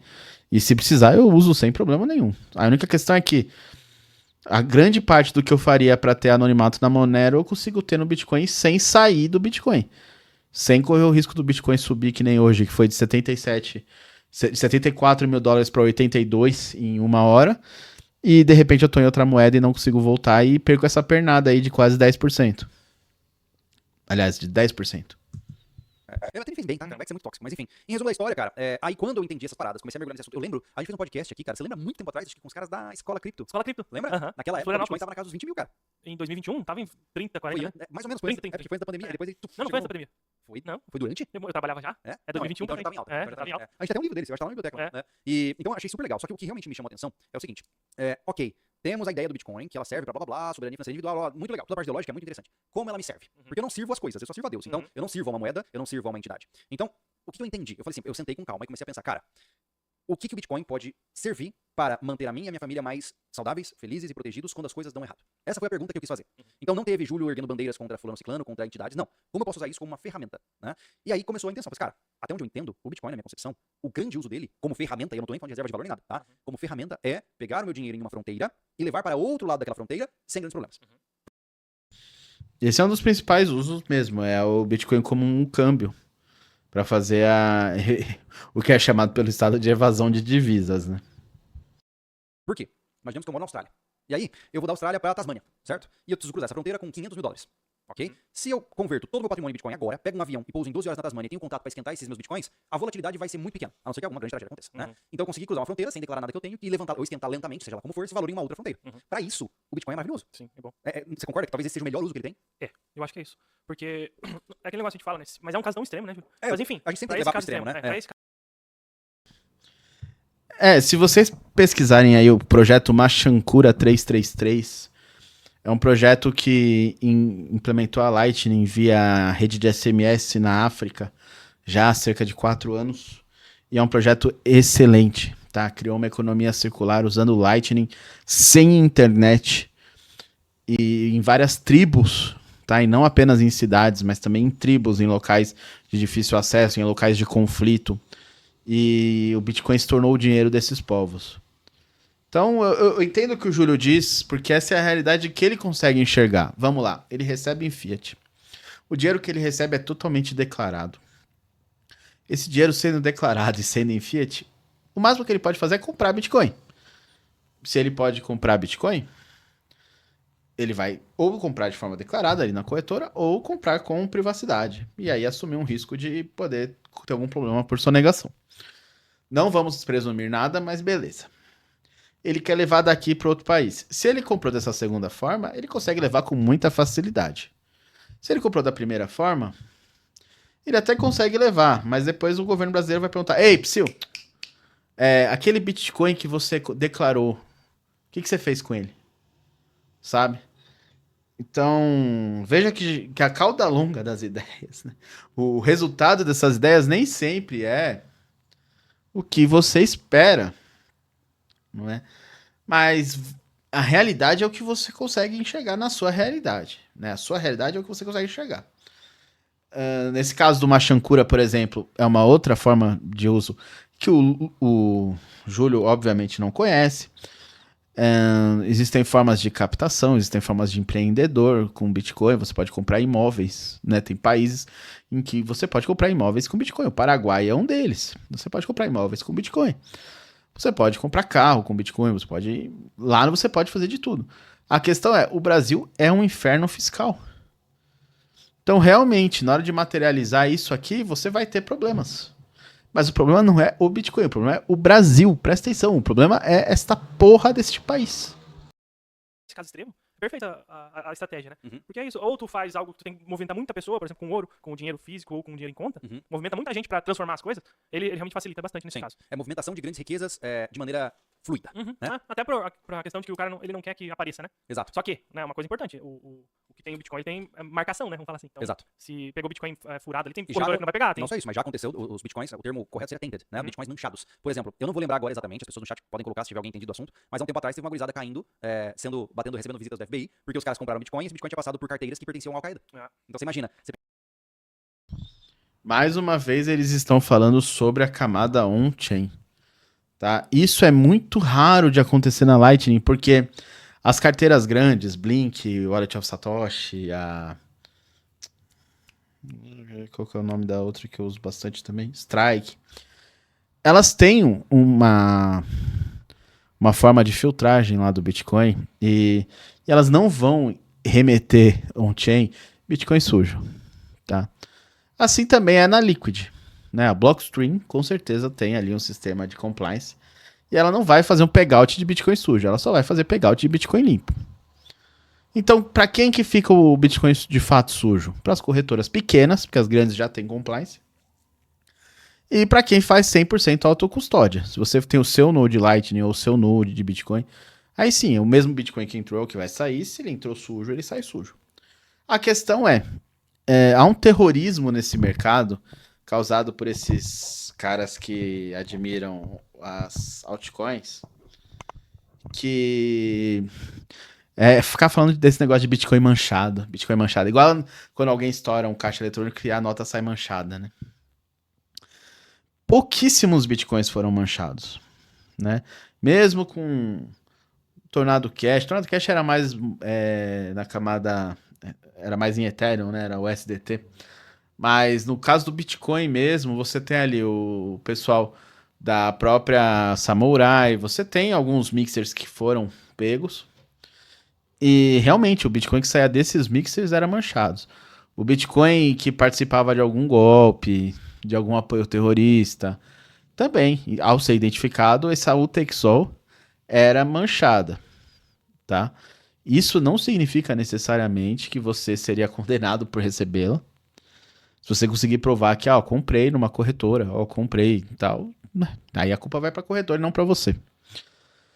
Mas também não significa esse terror todo que eles colocam, tá? Como eu falei, se você fizer o peg-in, peg-out na Liquid, você já limpou esse Bitcoin. Se você fizer um peg-in, uma transação e um peg-out na Lightning, você também limpa esse Bitcoin. A questão é fazer isso, né? Essa galera dificilmente faz, né? Duvido que o Hulk inteiro já tenha feito isso alguma vez. Então eles vão ficar criticando, eles vão ficar, Bitcoin é uma bosta, sabe? Mas, sei lá, cara, eu acho que não faz muito sentido ficar discutindo isso. Tanto que eu nem sigo mais essa galera, porque não faz sentido discutir. Simplesmente, cada um aposta no que ele acredita e já era. No final das contas, quem tiver razão ganha mais dinheiro. É assim que o mercado funciona. Você pegou um Bitcoin ali de sabe-se lá Deus que carteira, porque sabe-se lá Deus de onde veio, só que ele já vem de uma carteira que estava sendo investigada numa situação terrível, e de repente você tá lá com agentes federais da porta, assim, o que é isso aqui, cara? Por isso que é importante tu saber onde comprar. Na verdade, Exatamente. é o que a gente vai O ideal caminhar. são Bitcoins virgens, né? Exato. Mas assim, a gente vai caminhar pra esse assunto, né? Vamos. Onde comprar e por que comprar, de quem comprar. Exato. Porque por conta desse problema, tem essa mancha aí, como todas as transações desde lá do início até hoje, elas podem ser vistas, então elas são muito auditáveis pelo próprio Estado. Sim. Né? E aí que acaba a tua liberdade, vamos falar assim, Exato. nesse formato. Mas é isso, a questão Vocês viram que sinistro? Ele falou do próprio Estado e aí a TV ligou e meteu um soldado na tela. Vou deixar no mudo. Se liga? Ó, agora. Sim. Né? E aí que acaba a tua liberdade, vamos falar assim, Exato. nesse formato. Mas é isso, a questão da Rapaz, eu fiquei com medo agora, hein? a analogia de que você só é alvo dependendo de que você faz, né? Exato. Então, só cuidar como é que você faz. Pô, Venâncio, falar aqui num chat com sei lá quantas pessoas que você movimenta trocentos milhares de reais Cuidado, em Bitcoin, cara. Cuidado. é perigoso. Você tá com o nome completo, você tá com o teu usuário, entende? Isso é perigoso. Você tá colocando um alvo desnecessário em você, só pra ganhar um argumento. Exato. Entende? Mas olha só, voltando ao ponto, tá? Então, aí o Bruno trouxe, Bitcoin sem declarar também não serve pra nada. Na verdade, cara, vamos partir do princípio, essa é uma afirmação Curioso, Bitcoin sem declarar não serve pra nada. Realmente, no Brasil, dependendo do que você vai fazer, é muito difícil você usar Bitcoin sem declarar mesmo. Hoje você tem um limite de 35 mil reais por mês, que você pode vender em corretoras nacionais ou utilizar um Bitbank da vida, uma BIPA da vida. Mas elas vão informar a receita, então se for um fluxo muito alto, isso pode te dar um problema lá na frente. E de fato, Bitcoin sem declarar é muito dificultoso de utilizar no Brasil. Mas essa não é a realidade em todo o mundo, tá? Isso é porque o Brasil é um inferno fiscal. Então, existem países que você pode utilizar Bitcoin sem declarar livremente. O Paraguai, o Uruguai. No Uruguai você tem que declarar, você só não vai pagar imposto. Mas no Paraguai você nem declarar tem. Panamá são países lending tax. Né? Então faz muito sentido fazer uma estratégia que você utilize esses países na abordagem. Que eu considero bastante equivocada, tá? Por quê? Vamos O começar. real sem declarar como é que fica. Pois é, vamos começar do começo, tá? A gente falou que o primeiro uso do Bitcoin é movimentação de riquezas através de fronteiras sem grandes dificuldades, certo? Só que aí a gente chega na próxima etapa, que é, pô, cara, imaginemos, tá? Vamos simular uma situação aqui. E, Júlio, eu sei que você só tá falando isso porque você aprendeu sobre Bitcoin com o Avelino, e era isso que ele fazia. Imaginemos que você que tá nos ouvindo, eu te dou 10 Bitcoins, tá? Imaginemos, eu dei 10 Bitcoins pra você. Você vai falar assim, nossa senhora, eu tô rico, né? Caraca, agora eu sou milionário. Beleza. Como que você transforma isso em dinheiro utilizável e compra coisas sem chamar atenção? Porque pensa. Tá, me procura, me chama que eu dou um jeito nisso. A questão é não chamar atenção. Se você vai comprar essas coisas no seu nome, vai chamar atenção, obviamente. Aí você tava olhando e falar, ué, você não tinha nada, agora você tem 10 imóveis? É lógico que vai chamar atenção. Agora, se tiver um P2P, alguém um pouco mais experiente pra fazer esse planejamento aí, eu consigo indicar lá no meu bot do Telegram, não no bot de P2P, no meu bot OG da bot, vários P2Ps de confiança. Então é só falar comigo. Comigo. Imagina, não, Júlio, eu vou esquentar essa grana vendendo Bitcoin, beleza. Aí, do nada, você, o Zé lá do CPF que não tinha nada, de repente brota com um apartamento de cobertura não sei aonde, com um carro esportivo não sei aonde, velho, vai dar ruim? Claro que vai dar ruim. Tá, então vamos lá.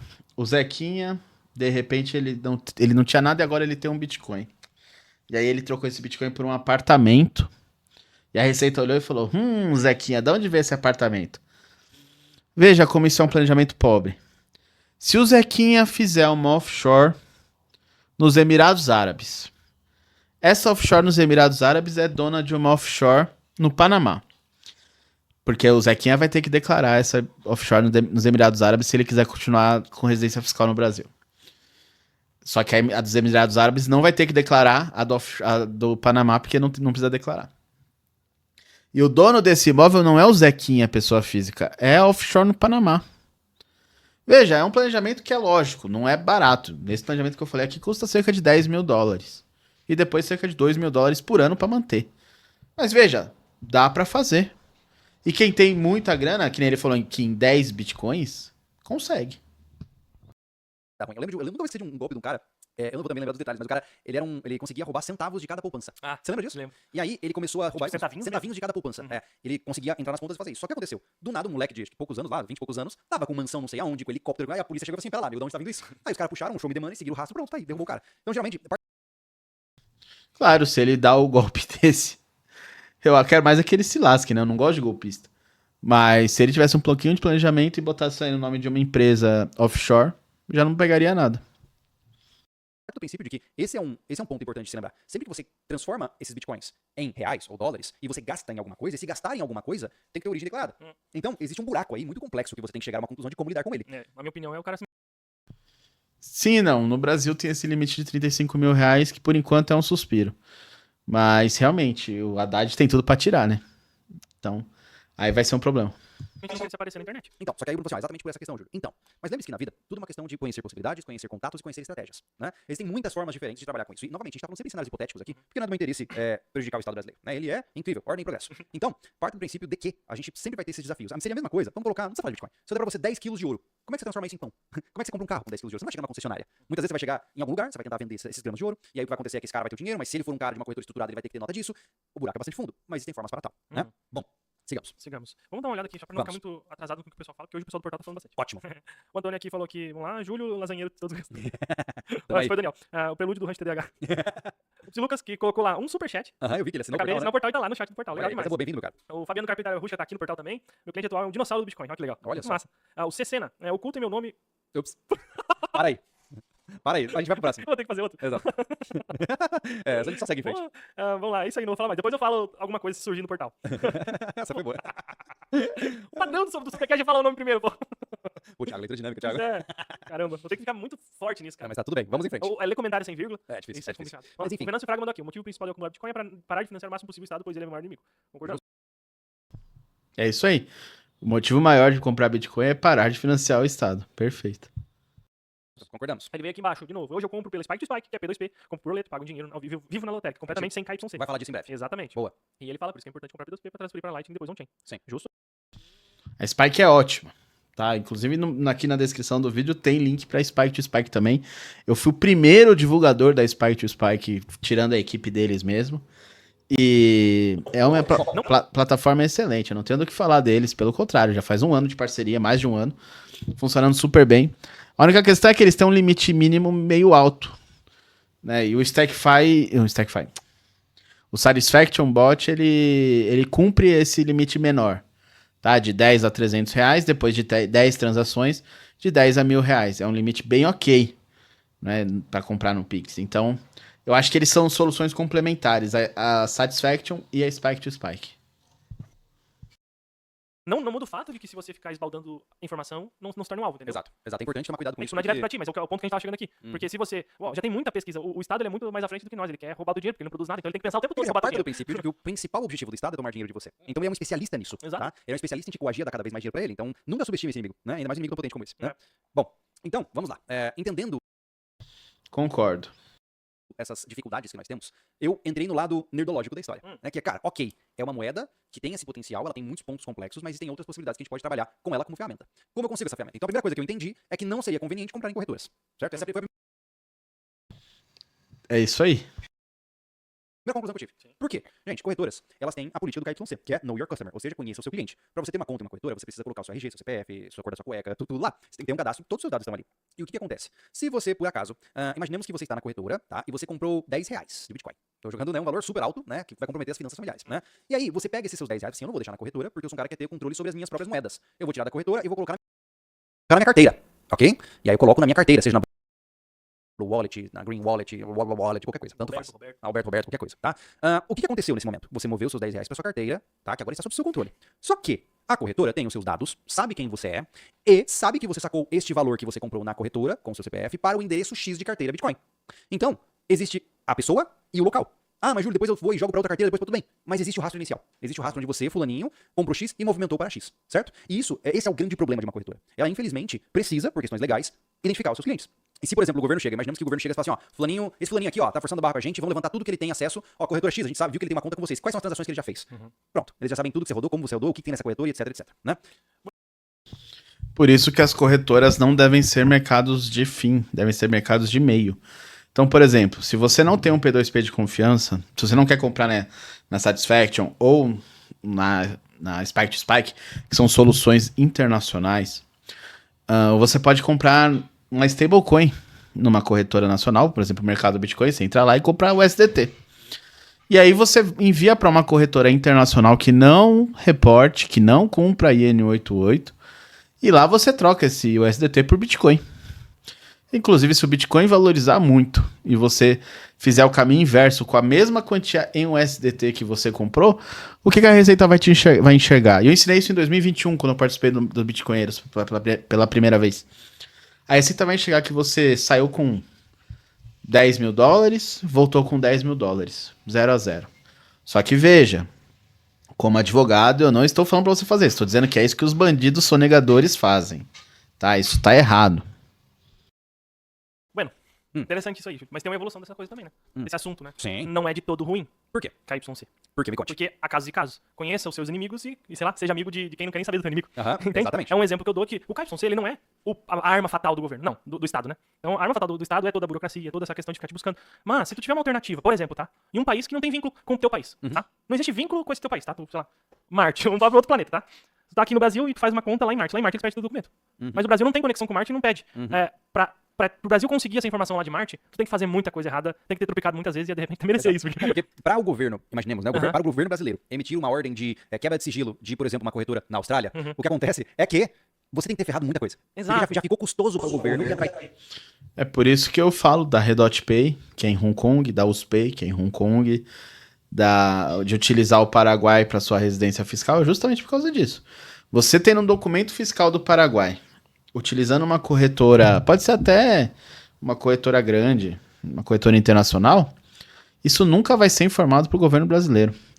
E aí, o certo é você dar saída fiscal do Brasil, morar menos do que 6 meses por ano no Brasil, os outros 6 meses em qualquer lugar, não precisa ser no Paraguai, mas assim você se blinda dessas obrigações de declarar no Brasil, e você consegue, inclusive no Brasil, durante esses 6 meses, viver com essa sua renda em cripto, gastando em cripto ali, usando um Redot Pay. E é aquilo que ele falou, a burocracia para o governo quebrar o sigilo de um cartão que é lá em Hong Kong, de uma corretora que é Não tem a- lá, sei lá, onde da Ásia, ou nas Ilhas Caimã, ou em Bermudas, tem um monte em Bermudas. E essa corretora informa, olha, mas o documento dele não é o brasileiro, é o documento paraguaio. Veja, você está blindado de muitas formas também. E é isso que eu acho que é importante entender. O Bitcoin é uma ferramenta, mas ele não é a única arma dessa guerra pela sua liberdade. Você tem que montar uma estratégia e utilizar várias ferramentas. Uma solução é você se tornar mais caro de ser procurado do que o prejuízo que tu causa. Exato. E é sempre assim, tá? Não é porque o Estado quer te fazer mal, é porque ele tem que fazer conta e eu preciso tirar dinheiro o máximo possível de uma forma que eu não perca tanto dinheiro pros meus amigos. Boa. Basicamente isso. Então, Esse exemplo que ele deu agora é aquele exemplo que eu dei uns 10 minutos atrás sobre o rapaz que faz as duas offshores, né? Ele se torna tão caro, tão burocrático pro governo ir atrás que, a não ser que ele esteja lavando ali bilhões, o governo não vai atrás dele. Sinceramente, não vai. Por um ou outro milhão, não vai atrás dele. É muito burocrático, muito custoso, muito demorado. é só esse asterisco aí na questão do KYC, que não necessariamente tudo é problemático, né? Exato. Até porque, sei lá. Be like water.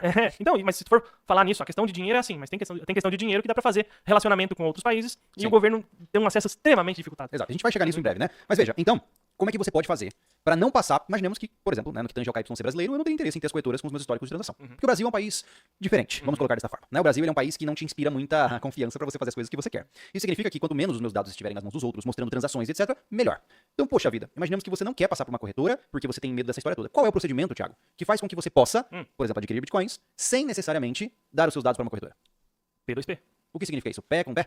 Ponto a ponto a gente fala, né? Então é a mesma coisa que não tem um intermediário. Eu negocio com o Júlio, né? Eu compro com o Júlio bitcoins, por exemplo. Não existe isso, né? Não compro bitcoin do Júlio. Mas a questão é a seguinte, a gente entra numa negociação sem um intermediário e diminuindo as chances de vazamento de dados. Então com isso, eu faço uma negociação com o Júlio, ele pega o mínimo de informações possível comigo, eu posso até trabalhar de uma forma anônima com o Júlio, ele não sabe meu nome e eu não saber o nome dele, nem a história dele, só que eu tenho bitcoin pra vender e ele tem pra comprar, ele quer comprar, né? Sim. Só que assim, isso gera o quê? Muito golpe. Exatamente. Por exemplo, eu conheço um cara que fez uma experiência de comprar com uma pessoa anônima, certo? Qual foi a ideia?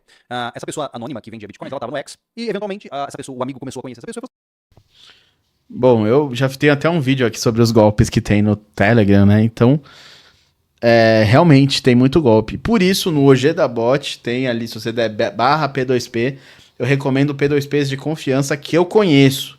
Amigos meus, né? Um monte de P2P. Todo dia vem um P2P diferente. Ô, Ojeda, me recomenda lá. E eu falo, cara, pra eu recomendar tem que ser de confiança. Pra você ser de confiança, eu tenho que te conhecer por pelo menos um ano. Eu tenho que já ter feito transação com você. Eu tenho que conhecer uma porrada de cliente seu. Eu já tenho que ter apertado a mão sua em algum evento. Eu tenho, né? Você tem que ser de confiança. Então, ali naquele bot, eu recomendo alguns P2Ps de confiança. Inclusive, eles vão falar agora da Spike to Spike, que eu também recomendo desde o começo. Muito bom o trabalho deles. cara, quero ver como funciona o processo. Aí essa pessoa começou a conversar no Telegram, e por ela ter um histórico de ser uma pessoa da área, eu não tenho a menor de quem são esses envolvidos. Mas o vendedor nunca mostrou seu nome. Ele não tem a menor. Ninguém sabe quem é esse cara. Mas ele fez uma negociação adequada. No entanto, quando você vai comprar de alguém anônimo na internet, as chances são de que você vai se ferrar. Porque, infelizmente, é assim que as coisas são, né? Então, inclusive, esse cara que você não sabe o nome, porque ele pode ter um perfil com qualquer nome que esteja lá. O grande problema é que alguém pode se passar por ele, né? É o que acontece muito ali no Telegram. Por que eu fiz o bot? Tinha cara se passando por mim, e eu não faço geralmente P2P, mas tinha cara se passando por mim e falando assim, cara, eu vou te recomendar uns amigos meus de confiança. E aí passava para um outro cara se passando por outra pessoa, geralmente um P2P mesmo, sobrinho, vários P2Ps que tem ali no Telegram. Aí com a mesma foto, com um arroba ali muito parecido, que é o username, né? Muito parecido. User ID, né? Muito parecido. E se passando pela pessoa. E eu fiquei sabendo de gente que tomou golpe assim. Então, eu fiz o bot justamente pra... Esses são os que realmente recomendo. Se você me chamar na DM e eu não recomendar alguém que tá nessa lista aqui, você não tá falando comigo. Provavelmente é um golpista se passando por mim. Então, o grande dificultante de fazer uma compra de P2P é você saber quem é que é confiável para fazer essa compra com você. Exatamente. Porque pra você não cair naquela questão de pegar os 30 de Bitcoin. Exato, Então, exato. tem que conhecer de uma forma saudável, né? Não preciso saber toda a história do juro. Sim, Eu exato. preciso saber aonde ele tá amarrado o burrinho dele. Bem isso, bem É bem isso. isso, né? Então, por exemplo, a gente falou, cara, mas pô, esse negócio de comprar P2P é complicado porque você tem que ter um contato de confiança. Tem que ter uma pessoa que não vai te passar a perna. E geralmente, confiar em um contato anônimo é muito difícil. Você nunca sabe, né, qual vai ser o retorno. Então é claro que com o tempo você vai conhecer alguns indivíduos anônimos que têm um histórico muito bom. Então, sei lá, você tem um fulano lá, a bicicleta azul, é o usuário, sei lá. E o cara, pô, já negociou um monte de Bitcoin com um monte de gente, todo mundo satisfeito. Mas sempre há aquela chance de quando você fazer uma transação, o cara desaparecer, porque você não sabe quem ele é. Sim, sim. Não há risco pra ele no processo. Exato. Ó, por né? exemplo, né, Júlio?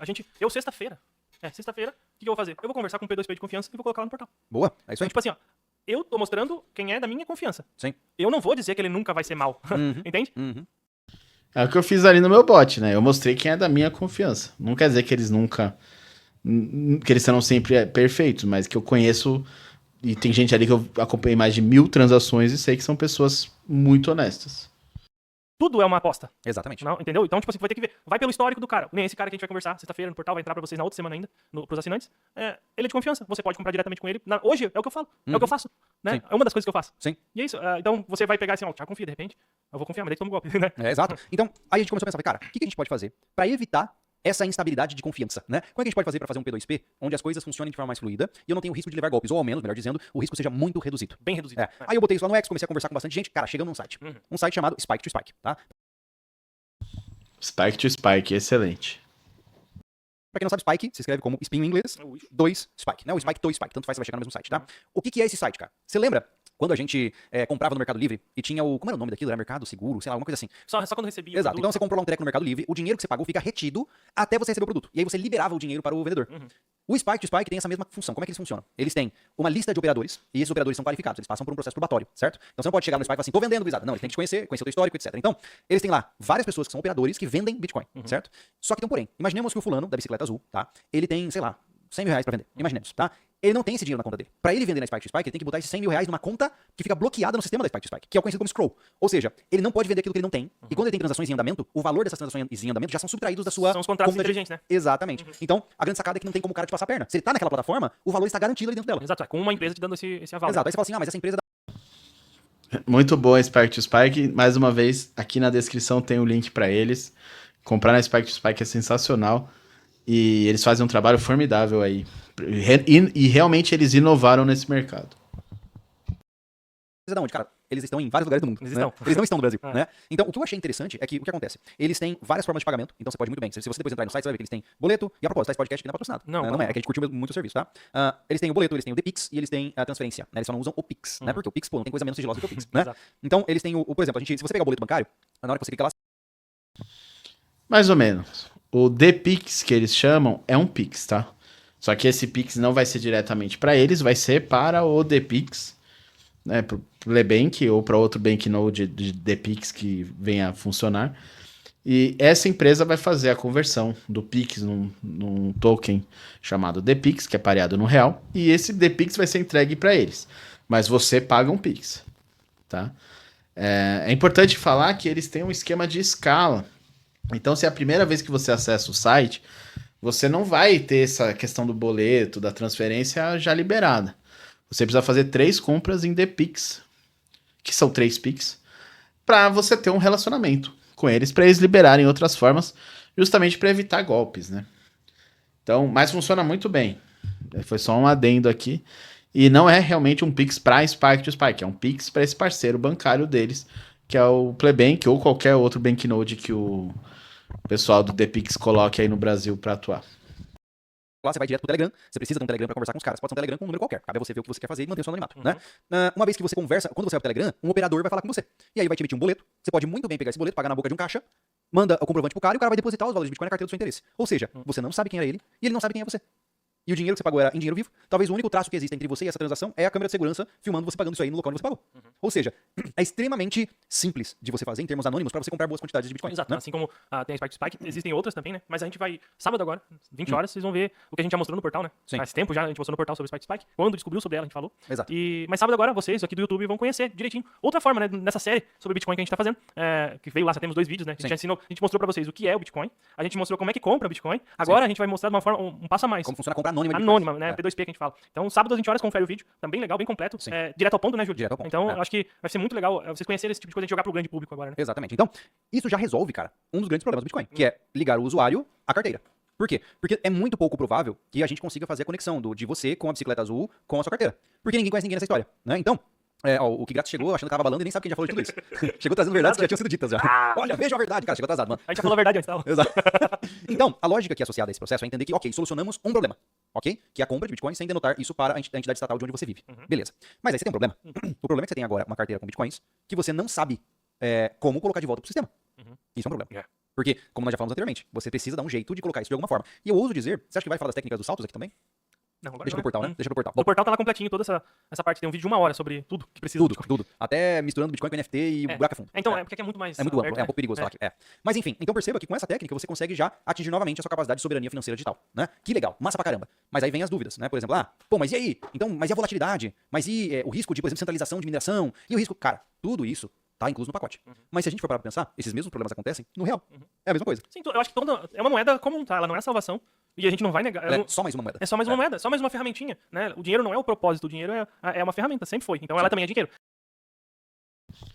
Essa crítica do risco de centralização da mineração, ela é uma crítica extremamente precipitada. Porque mesmo que todos os blocos de Bitcoin fossem minerados pela mesma mineradora, isso não ia significar que ela controla a rede. Olha que engraçado. E eu sei de onde vem essa crítica, porque o pessoal da Monero, o pessoal de altcoins, realmente o minerador controla a rede. No caso do Bitcoin, não é assim que funciona. Em 2017, nós tivemos o Block Size Wars. O que foi isso? Os mineradores queriam um bloco maior. Um bloco maior significaria mais taxas para eles. E os nodes se opuseram. Houve um conflito. E os nodes não atualizaram para a versão com bloco maior. E esse conflito, esse fork, criou a Bitcoin Cash, que é uma cópia da blockchain do Bitcoin com blocos de 10 megas. Veja, quem ganhou essa guerra? Na rede do Bitcoin Core, que se manteve, foi os nodes. Se você prefere Bitcoin Cash, aí você pode até dizer que os mineradores ganharam. Mas veja, hoje você tem 18 mil nodes públicos e mais de 70 mil nodes ocultos na rede do Bitcoin.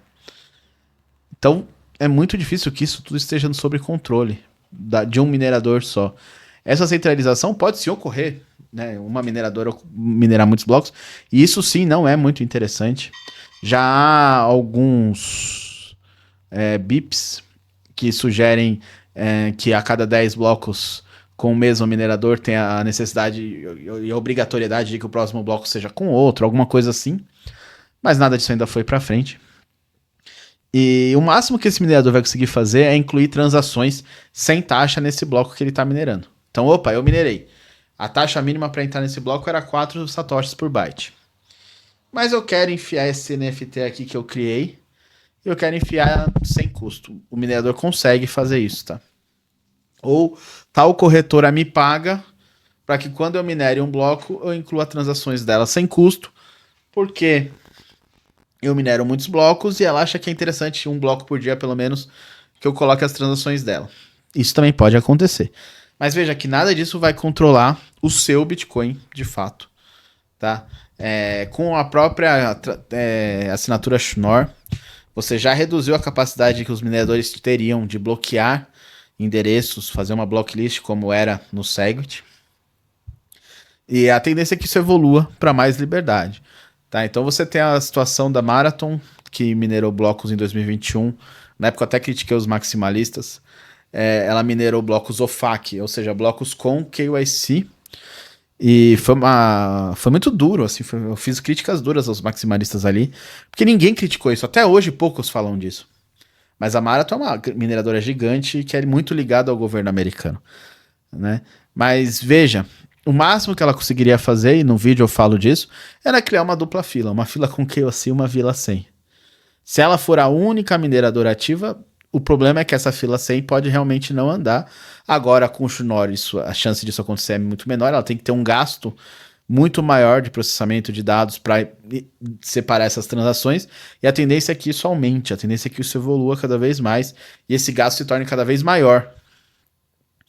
Então, é um medo que as pessoas têm. Eu acho que existe sim um problema se for um só minerador, mas veja, ajuste de dificuldade, tem várias questões ali que inibem que isso aconteça, né? Na verdade, a mineração é uma disputa para ver quem tem mais capacidade de processamento de dados. E hoje você já chegou em zeta-hash, né? Em 1 zeta-hash. Isso é muita coisa, é um heptilhão ali de hashes. E. Não, é um hexalhão de hashes, sei lá. É hash pra caralho. E então você tem essa competição. A questão é, se esses mineradores se tornarem desagradáveis à rede e os nodes falarem, eu não quero mais processar transações da Marathon. Veja, se a maioria dos nodes falarem isso, a Marathon pode ter a capacidade de processamento que for. Ela vai ser excluída da rede. E aí, o ajuste de dificuldade vai reduzir um pouquinho a dificuldade, vai pegar o segundo minerador ali, com mais terahash, zetahash, sei lá, e esse cara que vai minerar. Então, veja, o controle da rede no Bitcoin é dos nodes. Não é esse controle do minerador. É isso que é interessante. Se tem uma economia baseada em Bitcoin em algum lugar, eu vou participar disso também. Entende? A gente pode falar ali sobre Lightning, a gente pode falar sobre rolante lá, né? Sim. E pode falar sobre usar realmente só uma conversão rápida de Bitcoin para o dinheiro que tu quiser. Exatamente. Entendeu? Mas entenda que tudo é só ferramenta. Sim. Né? Não tem salvação. Tem esse problema. Tem um problema, tipo, a computação quântica na mineração. Vai ferrar? Eu acho que sim. Eu acho que assim, ó, o problema está em um aspecto. Tá? Um aspecto é o problema principal do Bitcoin hoje. Associar a palavra Bitcoin com investimento. Esse é o mal dessa história toda. O cara... Concordo, Bitcoin é poupança. E concordo, computação quântica, quando chegar a níveis alarmantes, vai ser um problema. Hoje não chega a ser um desafio para o Bitcoin. Mas quando ela chegar a quebrar o SHA-256, se o Bitcoin não tiver evoluído para outras tecnologias de criptografia, pode ser um problema sim. Comprar Bitcoin para valorizar. Mas é que assim, cara, a gente não pode chegar a dizer que é errado 100%. Porque, cara, se eu tenho, sei lá, 1 bilhão, e aí eu faço essa negociação, cara, e eu tô ganhando dinheiro. Sim. Eu tô movimentando, e dinheiro tem que movimentar, né? Então, pra ele ser dinheiro de verdade, ele tem que circular. Então, não dá pra entrar nessa parte. O que eu acho estranho é o cara que tem 100 pila de Bitcoin, que não tem nem nada pra fazer Bitcoin, né? E diz que, nossa, Bitcoin é a salvação do cara. Dá sim. Na Satisfaction dá, quer ver, ó? Deixa eu abrir aqui meu Telegram. Telegram, Satisfaction, ó, botzinho. E justo hoje o ThePix deu erro, ó. Será que ainda tá? Deixa eu ver. Ó, de 10 a R$1.000. Deixa eu botar aqui 15 conto. Confirmar. Eu quero receber na Speed. Ó, ele vai gerar um QR Code Pix. Deu erro. Bom, se não tivesse dado erro, daria, tá? O problema é que esse erro que tá dando é na API do ThePix. Voltando. E assim, 90% de quem fala, de quem alucina. É sempre a minha lógica, De Thiago. quem alucina com Bitcoin, é isso. O cara não tem R$1.000 que seja de Bitcoin. Entende? Pois é. Comparativo a R$1.000. O que eu observo é exatamente isso. Assim, ó, a regra se aplica a qualquer coisa. Os melhores atiradores são os mais silenciosos. E assim vai para todas as áreas. Os melhores corredores são os que menos falam e menos postam. É a mesma lógica. Então os mais barulhentos são sacos mais vazios. Né? Verdade. Mas, então a lógica aqui é a seguinte, tá? Bom, uma vez que você tem na hora que você olha para essa moeda como uma ferramenta, preste atenção no que eu estou dizendo, ela não é um investimento. Você pode até ter uma conta poupancinha. Eu brinco dizendo que se você quiser, você faz uma carteira lá, a sua carteira, sei lá, bicicleta azul, e essa carteira você bota lá. Vai existir uma carteira de bicicleta azul. Não tenha dúvida, certeza. não tenha dúvida. Essa carteira de bicicleta azul, você vai lá e coloca um valorzinho, todo mês, de Bitcoin, por exemplo. De repente o Bitcoin chegou a $500 mil. Pô, que massa, ganhou uma grana. Bitcoin quebrou, vale 0 centavos. Tá bom. Então, é assim que eu vejo. Mas assim, ó, a graninha que a gente fala, tá? É sempre relativo. Não é regra, tá? Não é regra, mas se tu for colocar em algo. Não tem nada a ver com o vídeo, mas essa moeda de prata... Mas assim, ó, a graninha que a gente fala, tá? Essa moeda aqui de prata de Bitcoin que o Avelino fez tá linda demais, né, cara? R$400 dá muita vontade de comprar. Você é doido. É sempre relativo. Não é regra, tá? Não é regra, mas se tu for colocar em algo volátil, em algo, mas que tu sabe que funciona. Se tu separar 5%, isso tem que ter uma inteligência financeira pra saber o que é 5% do que tu pode perder, né? 5% que pode perder todo mês lá, Bitcoin e tal, as coisas assim. Eu acho que é uma vantagem, porque há uma inteligência envolvida. Você tem uma porcentagem de tal coisa que não vai fazer diferença na sua vida. O que me assusta é ver que tem muita gente entrando full Bitcoin em corretora, cara. Assim, ó, isso pra mim é insano, é uma loucura. Eu acho perigoso, né? Pra mim é a forma mais absurda de você brincar desse jogo. Concordo plenamente. Eu até comentei esses dias com os amigos meus. Não ter nada de Bitcoin é perigoso. Mas comprar Bitcoin em corretora também é perigoso. Comprar Bitcoin em banco, pior ainda. Você tem que ter estratégia, você tem que saber o que você está fazendo, você tem que estudar um pouco, tá?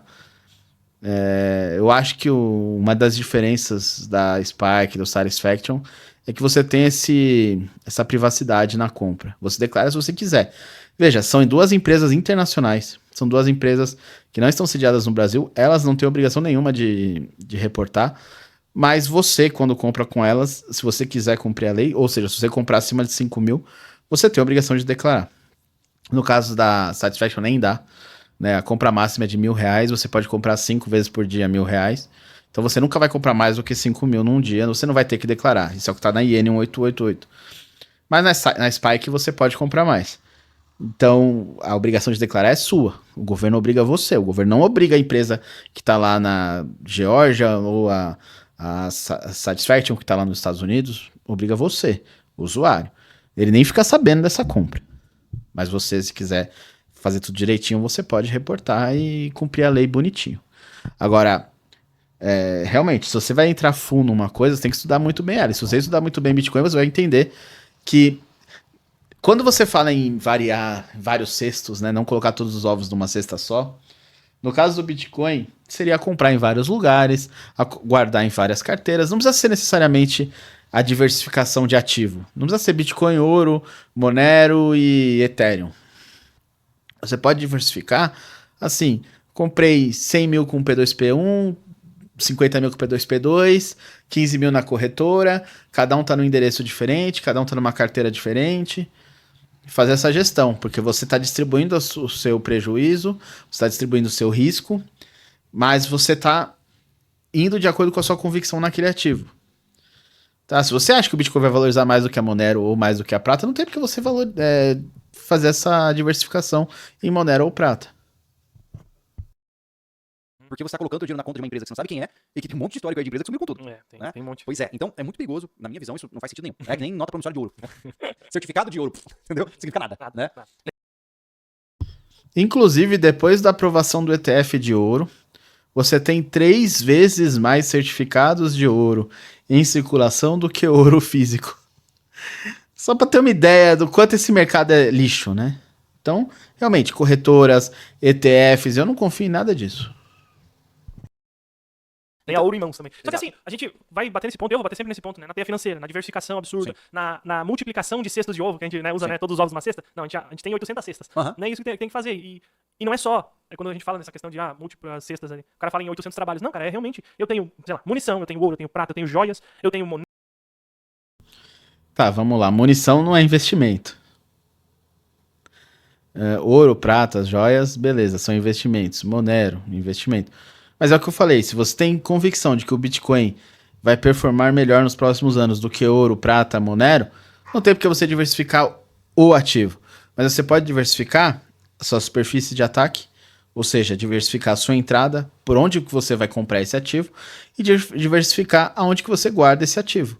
Ter mais de uma hardware wallet, ter mais de uma carteira ali criada no Ian Coleman, guardar em mais de um endereço segregado, ou então em mais de uma carteira de fato. São controles que você pode fazer. Monero, eu tenho Bitcoin, eu tenho dólar, eu tenho euro, eu tenho reais. Sabe? Isso é considerado uma teia financeira. Exato, eu não tô falando que eu tenho, eu só tô falando o que seria. Você é rico? Não, nada. Eu tenho um de cada. Putz, um Bitcoin. Uma unidade. Oi, já começou a ficar bom, hein? Não é nada também hoje. Mas já tá melhorzinho, né? Um Bitcoin dá... dá... 70 mil dólares, 72 mil dólares agora, né? É grana, pô. 300, 400 mil. Dá pra fazer pra casinha, né, cara? Tá, mas daí... Mas já é um começo. Mas não é rico? Mas ó, isso é uma coisa interessante. Eu vi o rapaz aqui, o Terra Nostra, acho que ele saiu do chat. Tava injuriado com o YouTube porque tava restringindo os comentários dele. Que merda, por que será? Não sei, cara. Ó, Kellen apareceu. Onde tá tudo isso, Thiago? Toma essa, chegou o momento. Eu não posso falar, né, cara? Segredo. Mas olha só. É que nem o pessoal fala, eu vi esse rapaz Terra Nostra falando, se você tiver aí, cara, Olha, tá aí, ó. Velho, ele falou assim, o negócio é investir em terra. Cara, no Brasil não tem propriedade privada, tá? Se você entrar na Constituição brasileira e observar, você vai ver que todas as propriedades são consideradas, qual é o termo adequado? Elas são emprestadas. Tem um termo certo pra isso, tá? Me falhou agora a memória. Em resumo, a sua propriedade deve cumprir uma função social. Ou seja, se a sua propriedade não cumpre a função social designada pela entidade estatal no poder, eles podem basicamente destituir a sua propriedade. Por exemplo, imaginemos, claro que eu vou levar pra uma situação mais extrema aqui. Imaginemos que uma BR vai passar no meio da propriedade, ou torres de energia vão passar no meio da sua propriedade. Você vai ser remunerado por isso, mas meio que você não tem escolha. Game over. Vão passar na tua propriedade. Não interessa, vão meter processo, vão fazer falência burocrática. Vão te pagar. Mas o valor... Né? Só que assim, a gente tá indo pro absurdo, tá, gente? Mas o que eu tô dizendo, Thiago, é que assim, ó, em resumo, você não pode dizer não. Você vai receber por isso. Não, uma BR, uma torre de energia até vai, né? Agora, o cara do MST não vai com a sua cara e resolve botar os vagabundos dele lá pra ocupar a sua propriedade e sua propriedade vira deles, né? Então, realmente, no Brasil você não tem propriedade privada de imóvel, não. O que você tem é uma concessão, né? Porque essa propriedade tem uma finalidade social. por isso. Sim, sim, Você não tem a escolha Não de tem, dizer não não. tem a liberdade. Mas, Exato. mas uma coisa interessante, e sobre diminuição de população, as coisas que o pessoal fala, porque os imóveis não. Isso serve pros absurdos de apartamento que estão fazendo. Exato. Mas um clichêzão aqui, não estão fabricando terra. Sim. Tá? A não ser que o Elon Musk consiga levar a gente lá pra Marte, não tem mais terra. Não tem. Não tem mais No terra entanto- sendo produzida. No entanto, estamos em um processo de redução demográfica, né? Independente, terra, É. o que tu precisa fazer? Tu precisa plantar, É. precisa tornar produtivo algo. Então, terra. E aí quando se fala, terra não é imóvel. Terra não é concreto. Exato, não é concreto. Na minha percepção comprar terra não é de verdade. É verdade. Mas tem essa possibilidade sim. Se a gente jogar pro absurdo, tem a possibilidade de a gente não viver mais. Cai um meteoro no planeta, Exato, acaba tudo. entende? Então, sem jogar pro absurdo, eu concordo com, em algum nível com Terra Nostra. Sim. Porque é isso, você compra terra, não é? Porque a terra, vastidão... Então, mas o que eu tô dizendo assim, ó, eu concordo com todos os argumentos, mas lembre-se como qualquer recurso patrimonial, financeiro, Sim, ele tá tem livre do seus Estado. pontos negativos. A gente, Exato. não, a gente não tá livre do Estado. O Estado pra acabar... Exato. Sei lá. Por exemplo, ele falou que ó, você está certo, mas pra entrar e tomar a minha terra, ou a sua, eu já estarei morto. Ou você entregaria a sua. Cara, Exato. mas assim, ó, pensa comigo. Eu tenho uma esposa e 3 filhas, né? Será que não bota isso? Tá. Você estaria morto se você reagisse. Mas aí você tenta entrar naquela discussão da inconfiscabilidade do Bitcoin passando pra terra. E não. A terra, de fato, é confiscável. Se o governo quiser, você não consegue fazer nada com a sua terra. Você não consegue vender, você não consegue alugar. Ele consegue bloquear a sua posse. E se for muito bom na sua reação, você ainda sai vivo. Mas ele vai mandar agentes pra te tirar de lá. Aí sim não é mais base do confisco, mas aí seria na base da coerção. Agora, o confisco, que é a ação dele ir lá na matrícula e colocar que na matrícula que aquele imóvel não é mais seu, ou que aquele imóvel tá bloqueado, ele pode fazer com uma canetada. Isso na equação? Mas depende. Mas é isso que eu tô dizendo. Depende. Depende muito, mas a situação do jeito que for, a gente já Exato. declarou que o nosso limite é da Mas propriedade o privada. que eu estou dizendo é que assim, ó, você sempre vai ter o depende. E é muito complicado você fazer correlações determinísticas. Nos cenários que a gente montou nos nossos podcasts, eu concordo. Stand your ground, né? Mas existem situações onde não é uma boa ideia. Sim, sim. Então, o que eu tô dizendo, o supra-sumo dessa história é que tome cuidado. Qualquer ativo financeiro ou patrimonial, ele tem seus pontos positivos e negativos. O Bitcoin tem a volatilidade, a incerteza, blá blá blá blá. A Terra tem uma série de coisas positivas e muito negativas. Se você deixar de pagar seus impostos, lá o CGPTU, o INCA, você vai perder a terra, acabou. Não tem essa. Então, parte do princípio de que nós temos pouquíssimas garantias neste planeta. Não, mas é aquela questão. Se a gente não tem garantia, a gente aumenta a teia de aranha. Exatamente. A gente bate nessa tecla sempre. Vai falar de Bitcoin, eu não sou o cara que vai dizer que Bitcoin vai resolver a vida de todo mundo. Não Sim. resolve. Não é só tu ter Bitcoin que tu tá livre do Estado, não é. Sim. Não entra nessa roubada. Mas é uma ferramenta que no momento é útil. Opa, Exato. alerta sobrevivencialista. É. Eu vou utilizar, porque o cara tem que se adaptar a essas coisas. Se tiver uma economia Exato. baseada em Bitcoin na cidade do lado, como tem rolante, Pronto. eu vou comprar coisa com Bitcoin Não, na cidade. vamos sair do Brasil, cara. Você tá lá na, sei lá, você tá lá na Rússia e você foi chamado pra guerra. E você não quer morrer de besta. Você vai, converte todo o teu patrimônio em Bitcoin, cruza a fronteira e sei lá, vai pro país do lado. Pronto, cara. É uma baita ferramenta. Exato. O problema são as concepções determinísticas, né? É sempre importante lembrar disso. O Knick falou assim, ó, o Júlio resumiu o Bitcoin pra transporte, não pra reserva. E depende. Como eu disse, você pode ter o potinho da aposta, entendeu? Se você quiser jogar dados, jogar bozó comigo, a gente apostar dinheiro, eu vou. Vai jogar um poker comigo, eu vou. Lembra uma coisa, não existe reserva de valor se não existe seres humanos, né? Então, assim, só é reserva de valor se tem dois ou mais seres humanos que dão valor àquilo ali. Sim. E aí tu pode partir pra qualquer coisa. Exato. Eu tenho madeira de lei guardada comigo, de uma construção antiga, há muito tempo lá, e se qualquer um olha, que não conhece madeira, é lixo. Devia tacar fogo. Exato. Ou lenha, né? Propriamente dito. Mas vai chegar um cara e vai olhar aquilo ali e vai me dizer que me dá 100 mil reais naquelas madeiras. Foi reserva de valor nesse caso? Ali foi. É, exato. Então a lógica final da história é entender que não existem certezas absolutas e a gente tem que olhar as ferramentas como elas são. Quando você vê discursos inflamados, cara, eu já vi gente assim, colocando Bitcoin como se ele fosse enviado por Jesus Cristo. No X tem muito dessa loucura, né? E cara, aí você tá misturando alhos com bugalhos, sabe? Vamos com calma. É uma coisa de cada vez aqui, né? Ô Silmar, não comprei feijão, mas eu já paguei o cafezinho na padaria. Então, se você quiser falar sobre isso, vambora que a gente vai fazer um vídeo sobre isso na virada do mês também. No mês que vem a né? gente fala sobre. No caso, a gente tem o Red Dot Pay. E não é uma indicação, tá? Exato. Antes de tudo, não é uma indicação que eu tô falando aqui. É uma ferramenta O Redot Pay. Eu também uso e gosto muito. E vou deixar o link na descrição também. que a gente conheceu, mas a gente Nós não pode atestar. usamos. Não Tá. podemos atestar com Mas antes facilidade. de falar do Red Dot Pay, a gente vai lembrar do concurso cultural que a gente tá mandando aqui no chat pra lembrar o Manda. pessoal. Vai falando que eu vou R$5. Bom, acho que esse vídeo já tá muito longo, eu vou parar por aqui, eles já estão até mudando de assunto. Eu vou deixar o link do vídeo deles aqui na descrição, você pode seguir o Sobrevivencialismo, canal muito bom aqui no YouTube. Tem vários vídeos ótimos ali, até mais antigos ali, só do Júlio, o pessoal fazendo aquaponia, sensacional. Eu vou deixar na descrição também os links para Redot Pay, Spike to Spike, Satisfaction, que você pode comprar de 10 a R$1.000 no Pix com eles em Bitcoin. E por hoje é só. Se você quiser ajudar esse canal, Bitcoin Lightning Network e Bitcoin, tem outras formas de ajudar o canal aqui na descrição. Você pode ser membro do canal a partir de R$4,99. E é isso, pessoal. Valeu!